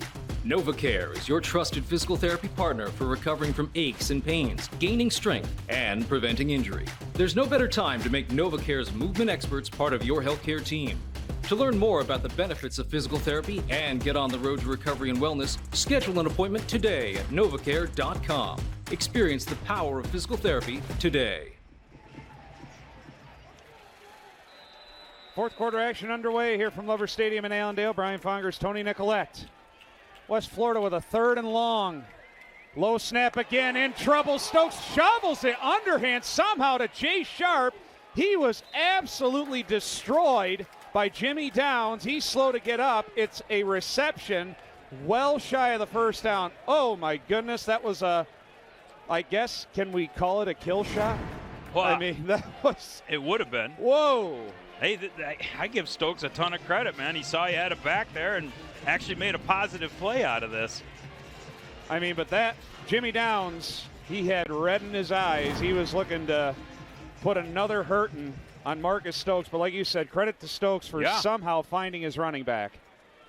This Laker defense has just been angry all game long. They have played angry. Here's the punt. It's almost blocked. Wobbling kick. Daryl Johnson doesn't make a fair catch. And he matriculates his way to midfield before he's dropped there. right at midfield, and that's where the Lakers will get things going here, up 31-7. And we have a quarterback change. Ike Udengwu into the game. Played a little bit last week, got the start, got a little banged up as well, but it's good to see him back and healthy. Yeah. And he'll get a run here. Yeah, because he was pretty effective in his he played the first half last week. Lakers had 4 possessions. They scored on 3 of those 4 possessions. He was 11 of 18 for 104 yards. Had a few carries. He showed that he's got command of the offense, so let's see what he does here against West Florida. He is a dual threat quarterback. He's going to run it to the boundary. Following his blockers, pushing his offensive lineman, takes a hard hit to the thigh. Was careening down for a 3-yard pickup. 2nd and 7, but this is valuable game experience for him because you just never know when your number is going to be called. Well, that number 1 and number 2, I think the Lakers, with the style of offense that they run, and they're going to run the quarterback, they want to have multiple guys available. And you're starting to see a lot of that even in the GLIAC. There are other teams in GLIAC that employ a 2-quarterback system and have designed packages for both guys, and you see that often. Transfer from Eastern Michigan on 2nd and 7. Hands it off. Jones, if he kept his footing, he was still running. Able to skip his way for just 2 to the 45, and he is mad at himself for not keeping his footing there. It's 3rd and 5. This is another one. Boy, just an ankle tackle away. So you could see that that Laker offensive line's continuing to do work here. And, boy, that was almost one to match Eichelberger's on the last possession. That was that close. And if you're just joining us, 4 rushing touchdowns for the Lakers, 2 from Avery Moore, the starting quarterback, 2 from Khalil Eichelberger, and a long field goal to boot from Matthew Basic. That's your scoring for GVSU. It's 3rd and 5 for the Lakers at the Argos 45. Blitz off the edge. Udengwu on a corner route. Pretty pass, but it's out of the reach of his intended target. Kenyon Owens, incomplete. 3 and out go the Lakers. It looked pretty, but it wasn't as accurate as we needed to be, and that actually was there. I think Udengwu wants that one back pretty bad, because if he puts a little bit more air under that one and gives the receiver some time to get under it, that was there. He had his man beat. That would have been an easy first down. It's been a while since Sunderman's come on to punt, but he's had a really good afternoon replacing Trace Hergich. Again, if you're just joining us again, Hergich was injured in pregame warmups. Sunderman has come in and done a very nice job kicking the ball. It's his 5th punt of the game. And he's pinned the Argos inside the 23 times. Looking to make it a 4th. Again, Coffin corner. Great kick. It's a sideways roll inside the 10 and out of bounds. Let's see where they spot it. At the 9-yard line. Another outstanding kick from Sunderman. We'll keep it here. And the Argos will go back to work offensively, down 31-7. We'll see if Marcus Stokes remains in the game. It's amazing, these punters these days. If you notice, they hold the ball with the nose down. They figure out how to kick it a little bit off the side of the foot. It gets a little side spin, and it's like that's what he was shooting for. It's an art. Get it to land and then jump sideways. It's artistry at its finest. Yeah. And Tony, Marcus Stokes is still in the game. He has had a tough go of things, taken a beating, but he's gonna continue to ride it out here. Slot receiver goes in motion. Short drop. It's a little tunnel screen to the edge, getting some blockers and getting tripped up by Ian Kennelly, not after, call it a 9-yard gain on that completion there to his receiver. Looked like that was Raymond Cottrell on the catch, another redshirt freshman. Hey, if there's anything that anybody's going to say about this Argo offense, man, Marcus Stokes is tough. He is a tough customer. We're gonna give him that. That's for sure. 2nd and 1. They're just looking for any kind of positive momentum offensively. Their only touchdown was on defense. Play action fake. In trouble. Sidearm pass hits the helmet of a Laker. It's incomplete. 3rd and 1. Again, that pocket is just collapsing in a matter of 1 to 2 seconds. Yeah, I mean, again, even when you want to get the ball out quick like they did there, you get Josh Shell jumping up and you hit him in the face with it. I mean, his throwing lanes have been compromised all game. His pocket has been compromised all game. I don't know what the poor kid's supposed to do. 3rd and 1, just looking to get a first down at this point. Here comes a blitz up the middle. They run it. Did he get there? Oh, it's close. Lakers apply a run blitz. We'll see. It depends on the spot. Yep. And they say they just got enough for a first down on the carry there. Looked like it was TJ Lane, a backup running back. Yeah, he got it by the nose of the football. Yeah, Nylander had him by the ankles, and that over the top tackle there kind of pushed him the rest of the way forward. To your point, he barely got it. Every yard has had to be earned for the Argos today. Play clock down to 5. Stokes finally looks up, got to get it off. Down to 1, he just does. Edge blitz, pocket hold, steps up, throws over the middle. It's almost picked off again by Kennelly. That was a much better job of Stokes, though, climbing the ladder in the pocket, giving himself a chance, but he threw it into coverage. It was, but there is something that Coach Lewis has seen on tape, and as the game has progressed, where they are bringing pressure, and I think it was Grice on this play, coming in on just this late blitz, and there's always a lane there, and so they're running in unencumbered. I mean, they're just really causing them a lot of difficulty. Stokes on the keeper. This is what he's done best, as he's able to scamper ahead for 8, close to 9 yards before he's brought down by, I believe that was Grice from behind. Yep, it sure was. Might have saved an even bigger gain. It's going to set up 3rd and 2, a pickup of 8. But like I said, that's the only positive thing that Stokes has really done right, is running the ball. Sure, and again, he's got to get some help. I mean, he can't do everything by himself. It's not like he's made a ton of mental errors. He's just, unless he's had protections he's supposed to see and call for his offensive line to block for him, that's the only mistake I could say that he's been making consistently, and I don't even know if that's on him. They're going to run it. Lane, he gets hit hard right at the first down sticks. He got just enough. Jake Archbold, a heat-seeking missile there, met him at the point of attack, but like I said, Lane got just enough. And I will say for this offensive line for the Argos, there's going to be a lot of teachable moments this upcoming week when they watch film. Definitely. But give them credit. Hey, they're plugging away here. They're trying to see what they can do to get this game, get the score closer. Obviously, they're not putting a lot of urgency behind it, but 1st and 10 from their own 29 as we're under 10 minutes to go. On the snap. A quick out route. It's behind his intended receiver. Incomplete. Looking for Offord, who was targeted frequently in the first half. 2nd and 10 coming up for the Argos. But yeah, like you said, they're getting a couple of first downs, but it's not chunk plays. Well, it's not, and then, even the clock's not running at the moment, but even when they have, gotten to 2nd and 3rd down, they're still using up most of that play clock. They're not deviating from their typical modus operandi. They're not even trying to go quick. Offord goes in motion, bobs back to his left. Short drop, over the middle, incomplete. Drop there at the 35-yard line by Cottrell. 3rd and 10 coming up. I think he might have heard footsteps there. Possibly. Well, he did. Jimmy Downs was coming in hard and fast, and he got a good lick in on him. And this is, again, Stokes actually stood in here and made a nice throw.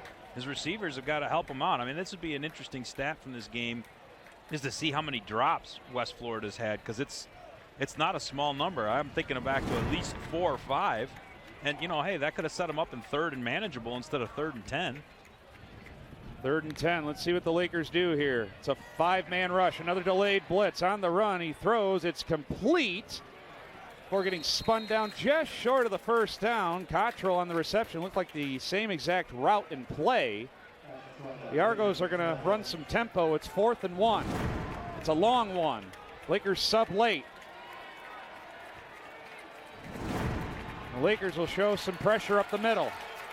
That's a discombobulated snap there as the offensive line wasn't in sync, and that's a big 5-yard penalty against the Argos.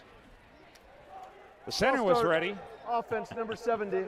5 yards remains, 4th down. Or you could do it the other way around. The entire offensive line is like earlier for GVSU, and Kyler Blake Jones was not ready, but the rest of the offensive line was.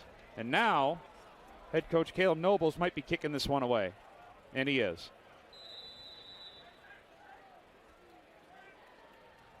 So another stop from the Laker defense. Daryl Johnson back to receive as we're down to 9 minutes to go.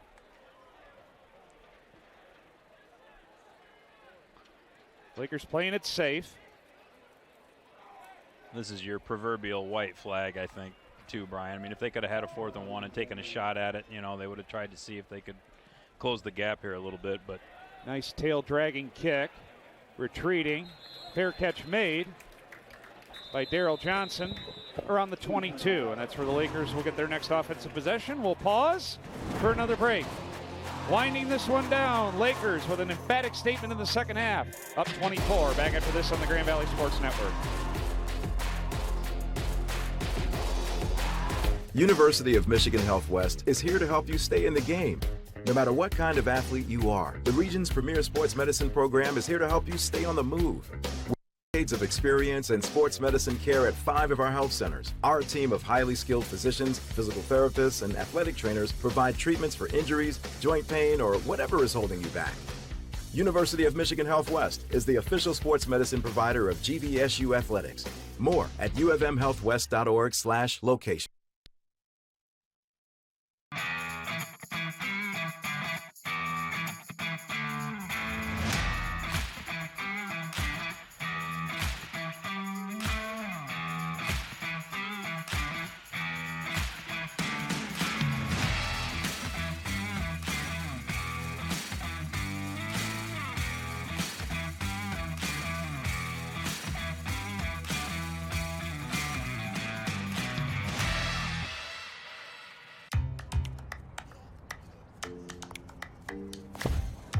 Okay, are you ready?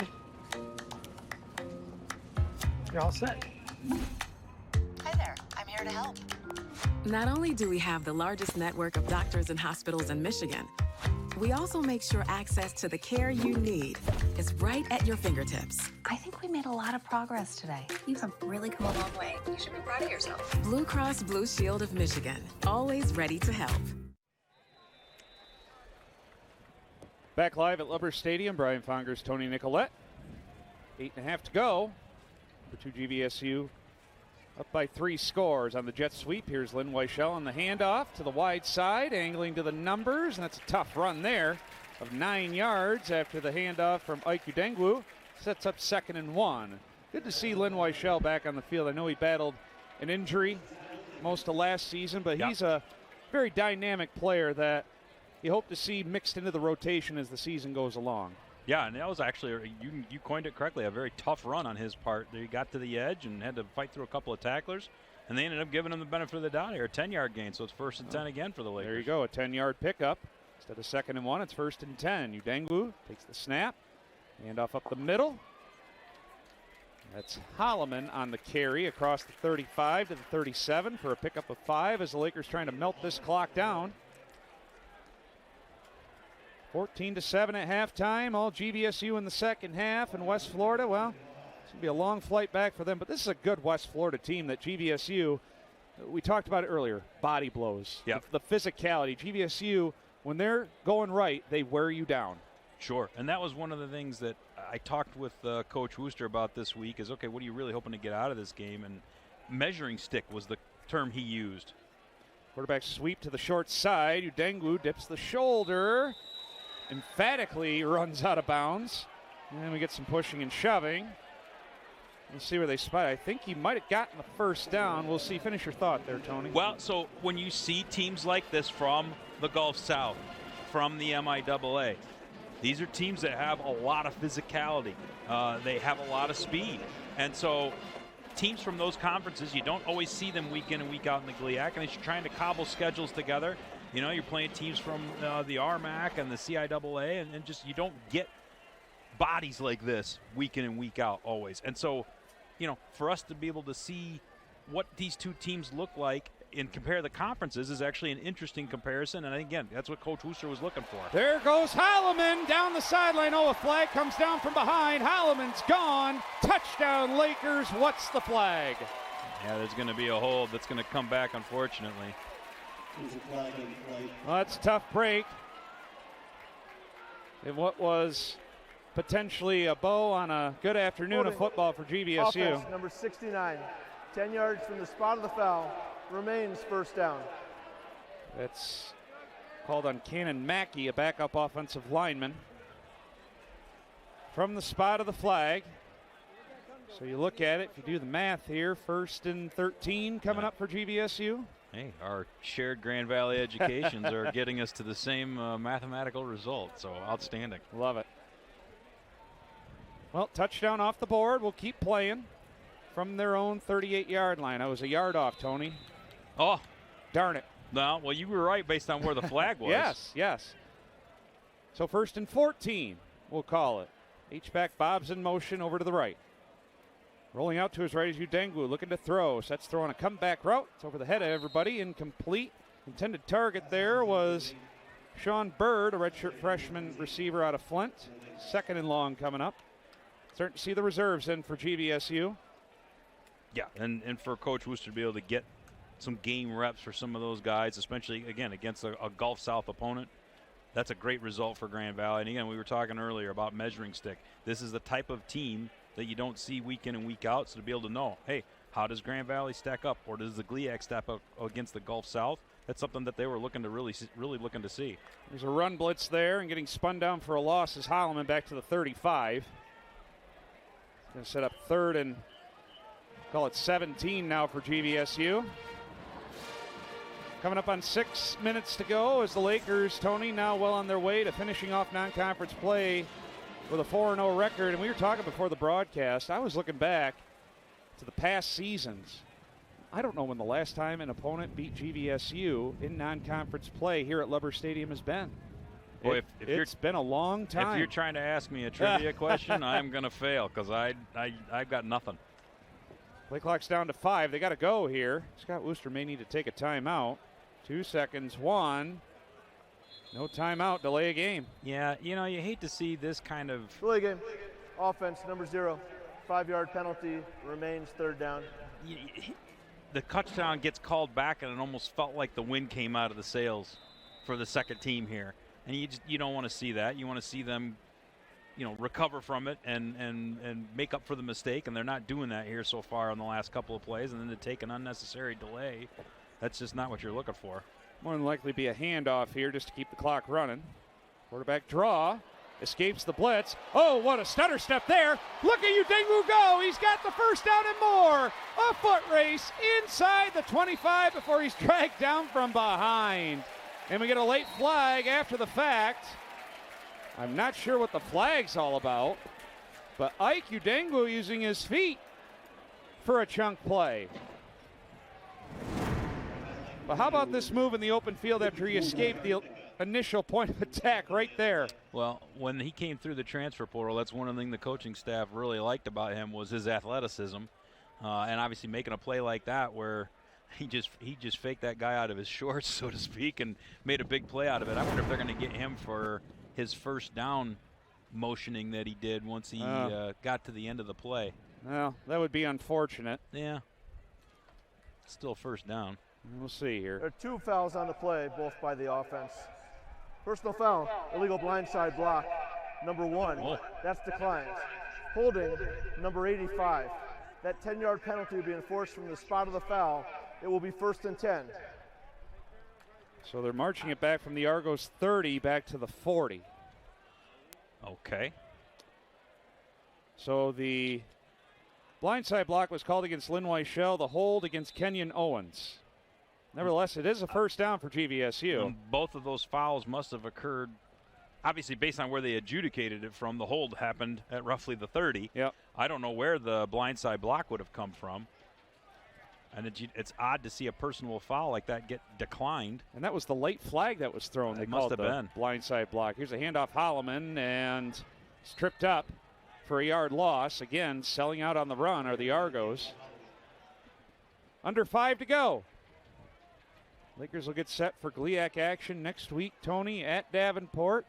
Davenport has never beaten GVSU since joining the GLIAC, but we talked about Davenport a little bit before the broadcast. It's going to be a physical matchup. It will be a very physical game. They matched up very well physically against an MIAA opponent in Central Missouri last week. I had the good fortune of being able to be at that game, and it was Davenport did not get shoved around in that game by any stretch of the imagination. 2nd and 11. Udengu takes the snap, hands it off. Derek Woods cuts it back. And we get some more pushing and shoving here. Got to be careful. Hang on, we got a flag downfield. Lynn Weichel lost his helmet. Whoa. Well, and I'm sure if you're the West Florida coaching staff, that young man who's going to get the penalty is probably going to get an early exit. Not saying from the game, but he's going to get a personal foul penalty unless he threw a punch. Well, he's getting a talking to on the sideline. He might get told to take a play or two off, perhaps. Well, it was well away from the play after just a 2-yard gain from Woods. And we'll have to see. They're talking about it. I mean, you never know. But whenever you see a player's helmet get ripped off, that's not good news. Lynn Weichel's okay. After the play, unsportsmanlike conduct, defense number 12. It'd be a 15-yard penalty, automatic first down. That's number 12's first unsportsmanlike conduct foul of the game. Well, frustrations are boiling over for West Florida. It's been a tough second half for them. Offensively, it's just been a tough game in general. And now the Lakers, after that 15-yard penalty, are down to the Argos 24. Coming up on 4 minutes to go, 1st and 10. Well, and the Argos are even starting to get some of their twos that made the trip into this game, and you just hate to lose your composure when you're finally getting a chance to get some snaps. Udengu, quarterback sweep to the right, gets strung out. He's in trouble, and down he goes. Another tackle for loss. You know, the Argos are stacking up the tackles for loss here. Yeah. Lost 3 yards. I like to call it, I called it last week, you know, these quarterback sweeps, the old school buck sweeps. Yeah. And, you know, West Florida, for the most part, on these sweep plays have done a pretty decent job of stringing them out. You know, they really have, and the 2 scoring plays for Avery Moore aside, they've really strung those things out pretty well. We get a false start against GVSU. They weren't set. A little bit of sloppiness from the second unit. Offense, it's a false start. 5-yard penalty, still first down. West Florida's going to fall to 1 and 2. And this is a conference, the Gulf South, kind of been battling through some attrition themselves, just like the GLIAC in terms of the number of schools, because the Gulf South has lost a good number of schools to other conferences. Well, they've lost a few schools to other conferences. They've had 1 or 2, make the move up to FCS. So they're in a tough spot. Now, they do have a scheduling alliance with Conference Carolinas, which is where some of the defections have gone. We'll see if that fills things out well enough for them or if they still need to get a few more games. Here's an RPO, good dump off there into the flat. Trying to escape the last tackler, unable to do so, but getting a first down inside the 15-yard line is Brett Peterson. The Petersons just keep coming along here at Grand Valley State. They're like gremlins. You can't feed them after midnight. You're not supposed to get them wet. That's a great job on the fake by Udengu. He had a defender in his face and a nice little dump off there. Well, he fooled me on the fake, too. My eyes went with where the running back went, so that was an excellent job by Udengu on that one. Coming up on the 2-minute timeout at the 14 of West Florida. See if GVSU wants to punch one more in here for good measure. Handoff, Woods gets held up, stays on his feet, down to the 5 he goes, and we get some more pushing and shoving, players locking up with one another on the edges there, but what a run there by Derek Woods to stay patient, keep his footing, get 9 yards. That'll take us to the 2-minute timeout. First, check that 2nd and 1 for GVSU coming up at the West Florida 5-yard line. Take a break. We're back after this here on the Grand Valley Sports Network.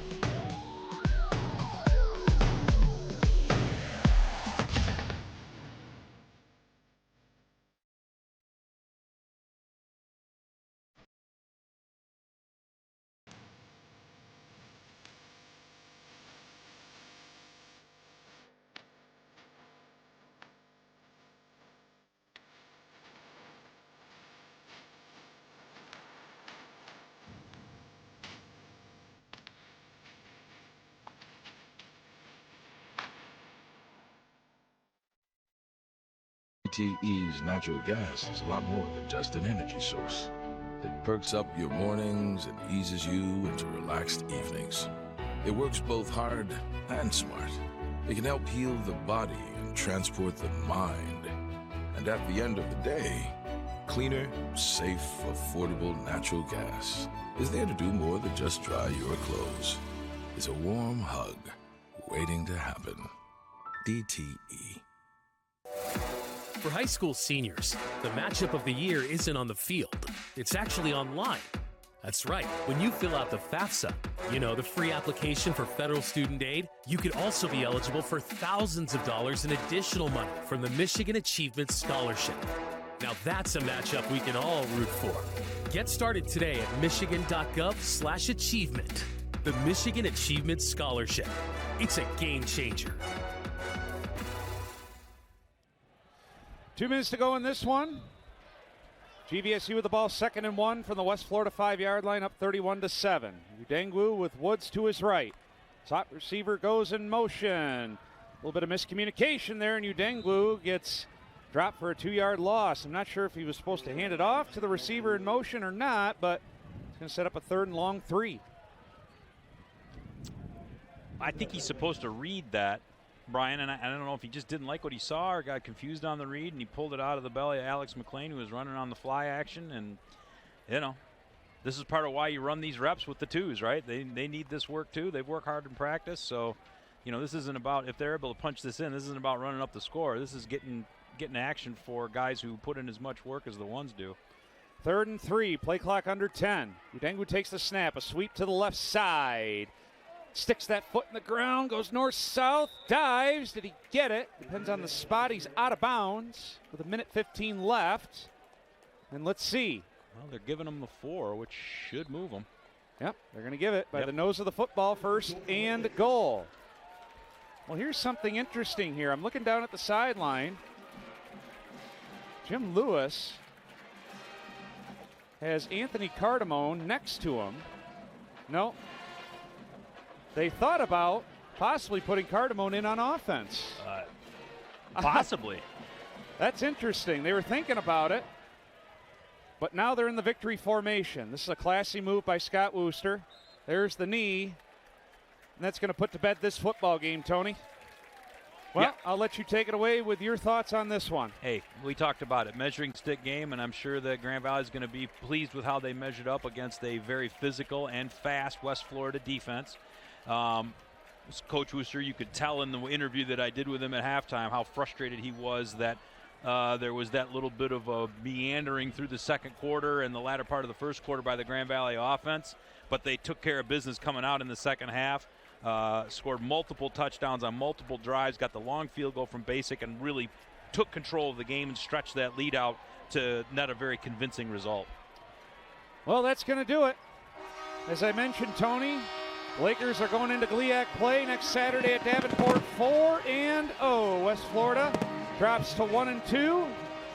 Your thoughts on how GVSU did during non-conference play? A couple of marquee victories during this slate. Well, winning all 4 games, obviously, that's certainly the optimum of what you're hoping for. But again, with a new offensive coordinator, Avery Moore converting from a guy who plays a lot to the guy who's the every down starter at quarterback. He wanted to work through some kinks, and it seems like they're starting to do that. So how they are tested in conference play is going to be big. I mean, they started Davenport, who's a playoff team 2 years ago, was on the cusp of it last year, and has plenty of physicality. So there's no break for Grand Valley. Right. They're going to start conference play with a tough one next week on the road. Noon in Caledonia at Davenport. Just a short jaunt here from Allendale. Tony, it's been fun. Let's do it again sometime. Hey, I'll look forward to it, man. You tell me when, and I'll be here, Brian. Absolutely. Well, that's going to wrap things up here. Our final score once again from Lover Stadium in Allendale. Number 2, Grand Valley State, 31. Number 20, West Florida, 7 in the first all-time meeting between these two Division II perennial powers. Like I said, Grand Valley State on the road against their crosstown foe, Davenport. Next Saturday, our next broadcast is 2 weeks from today, October 12th, a 7 o'clock kick against Northern Michigan. That's going to wrap it up here. For my broadcast partner, Tony Nicolette, and the boys in the truck, I'm Brian Fonger saying thanks for tuning in. You've been checking out GVSU football here on the Grand Valley Sports Network. Thank you for tuning in. Enjoy the rest of your weekend, everybody. Anchor up, and as always, go Lakers.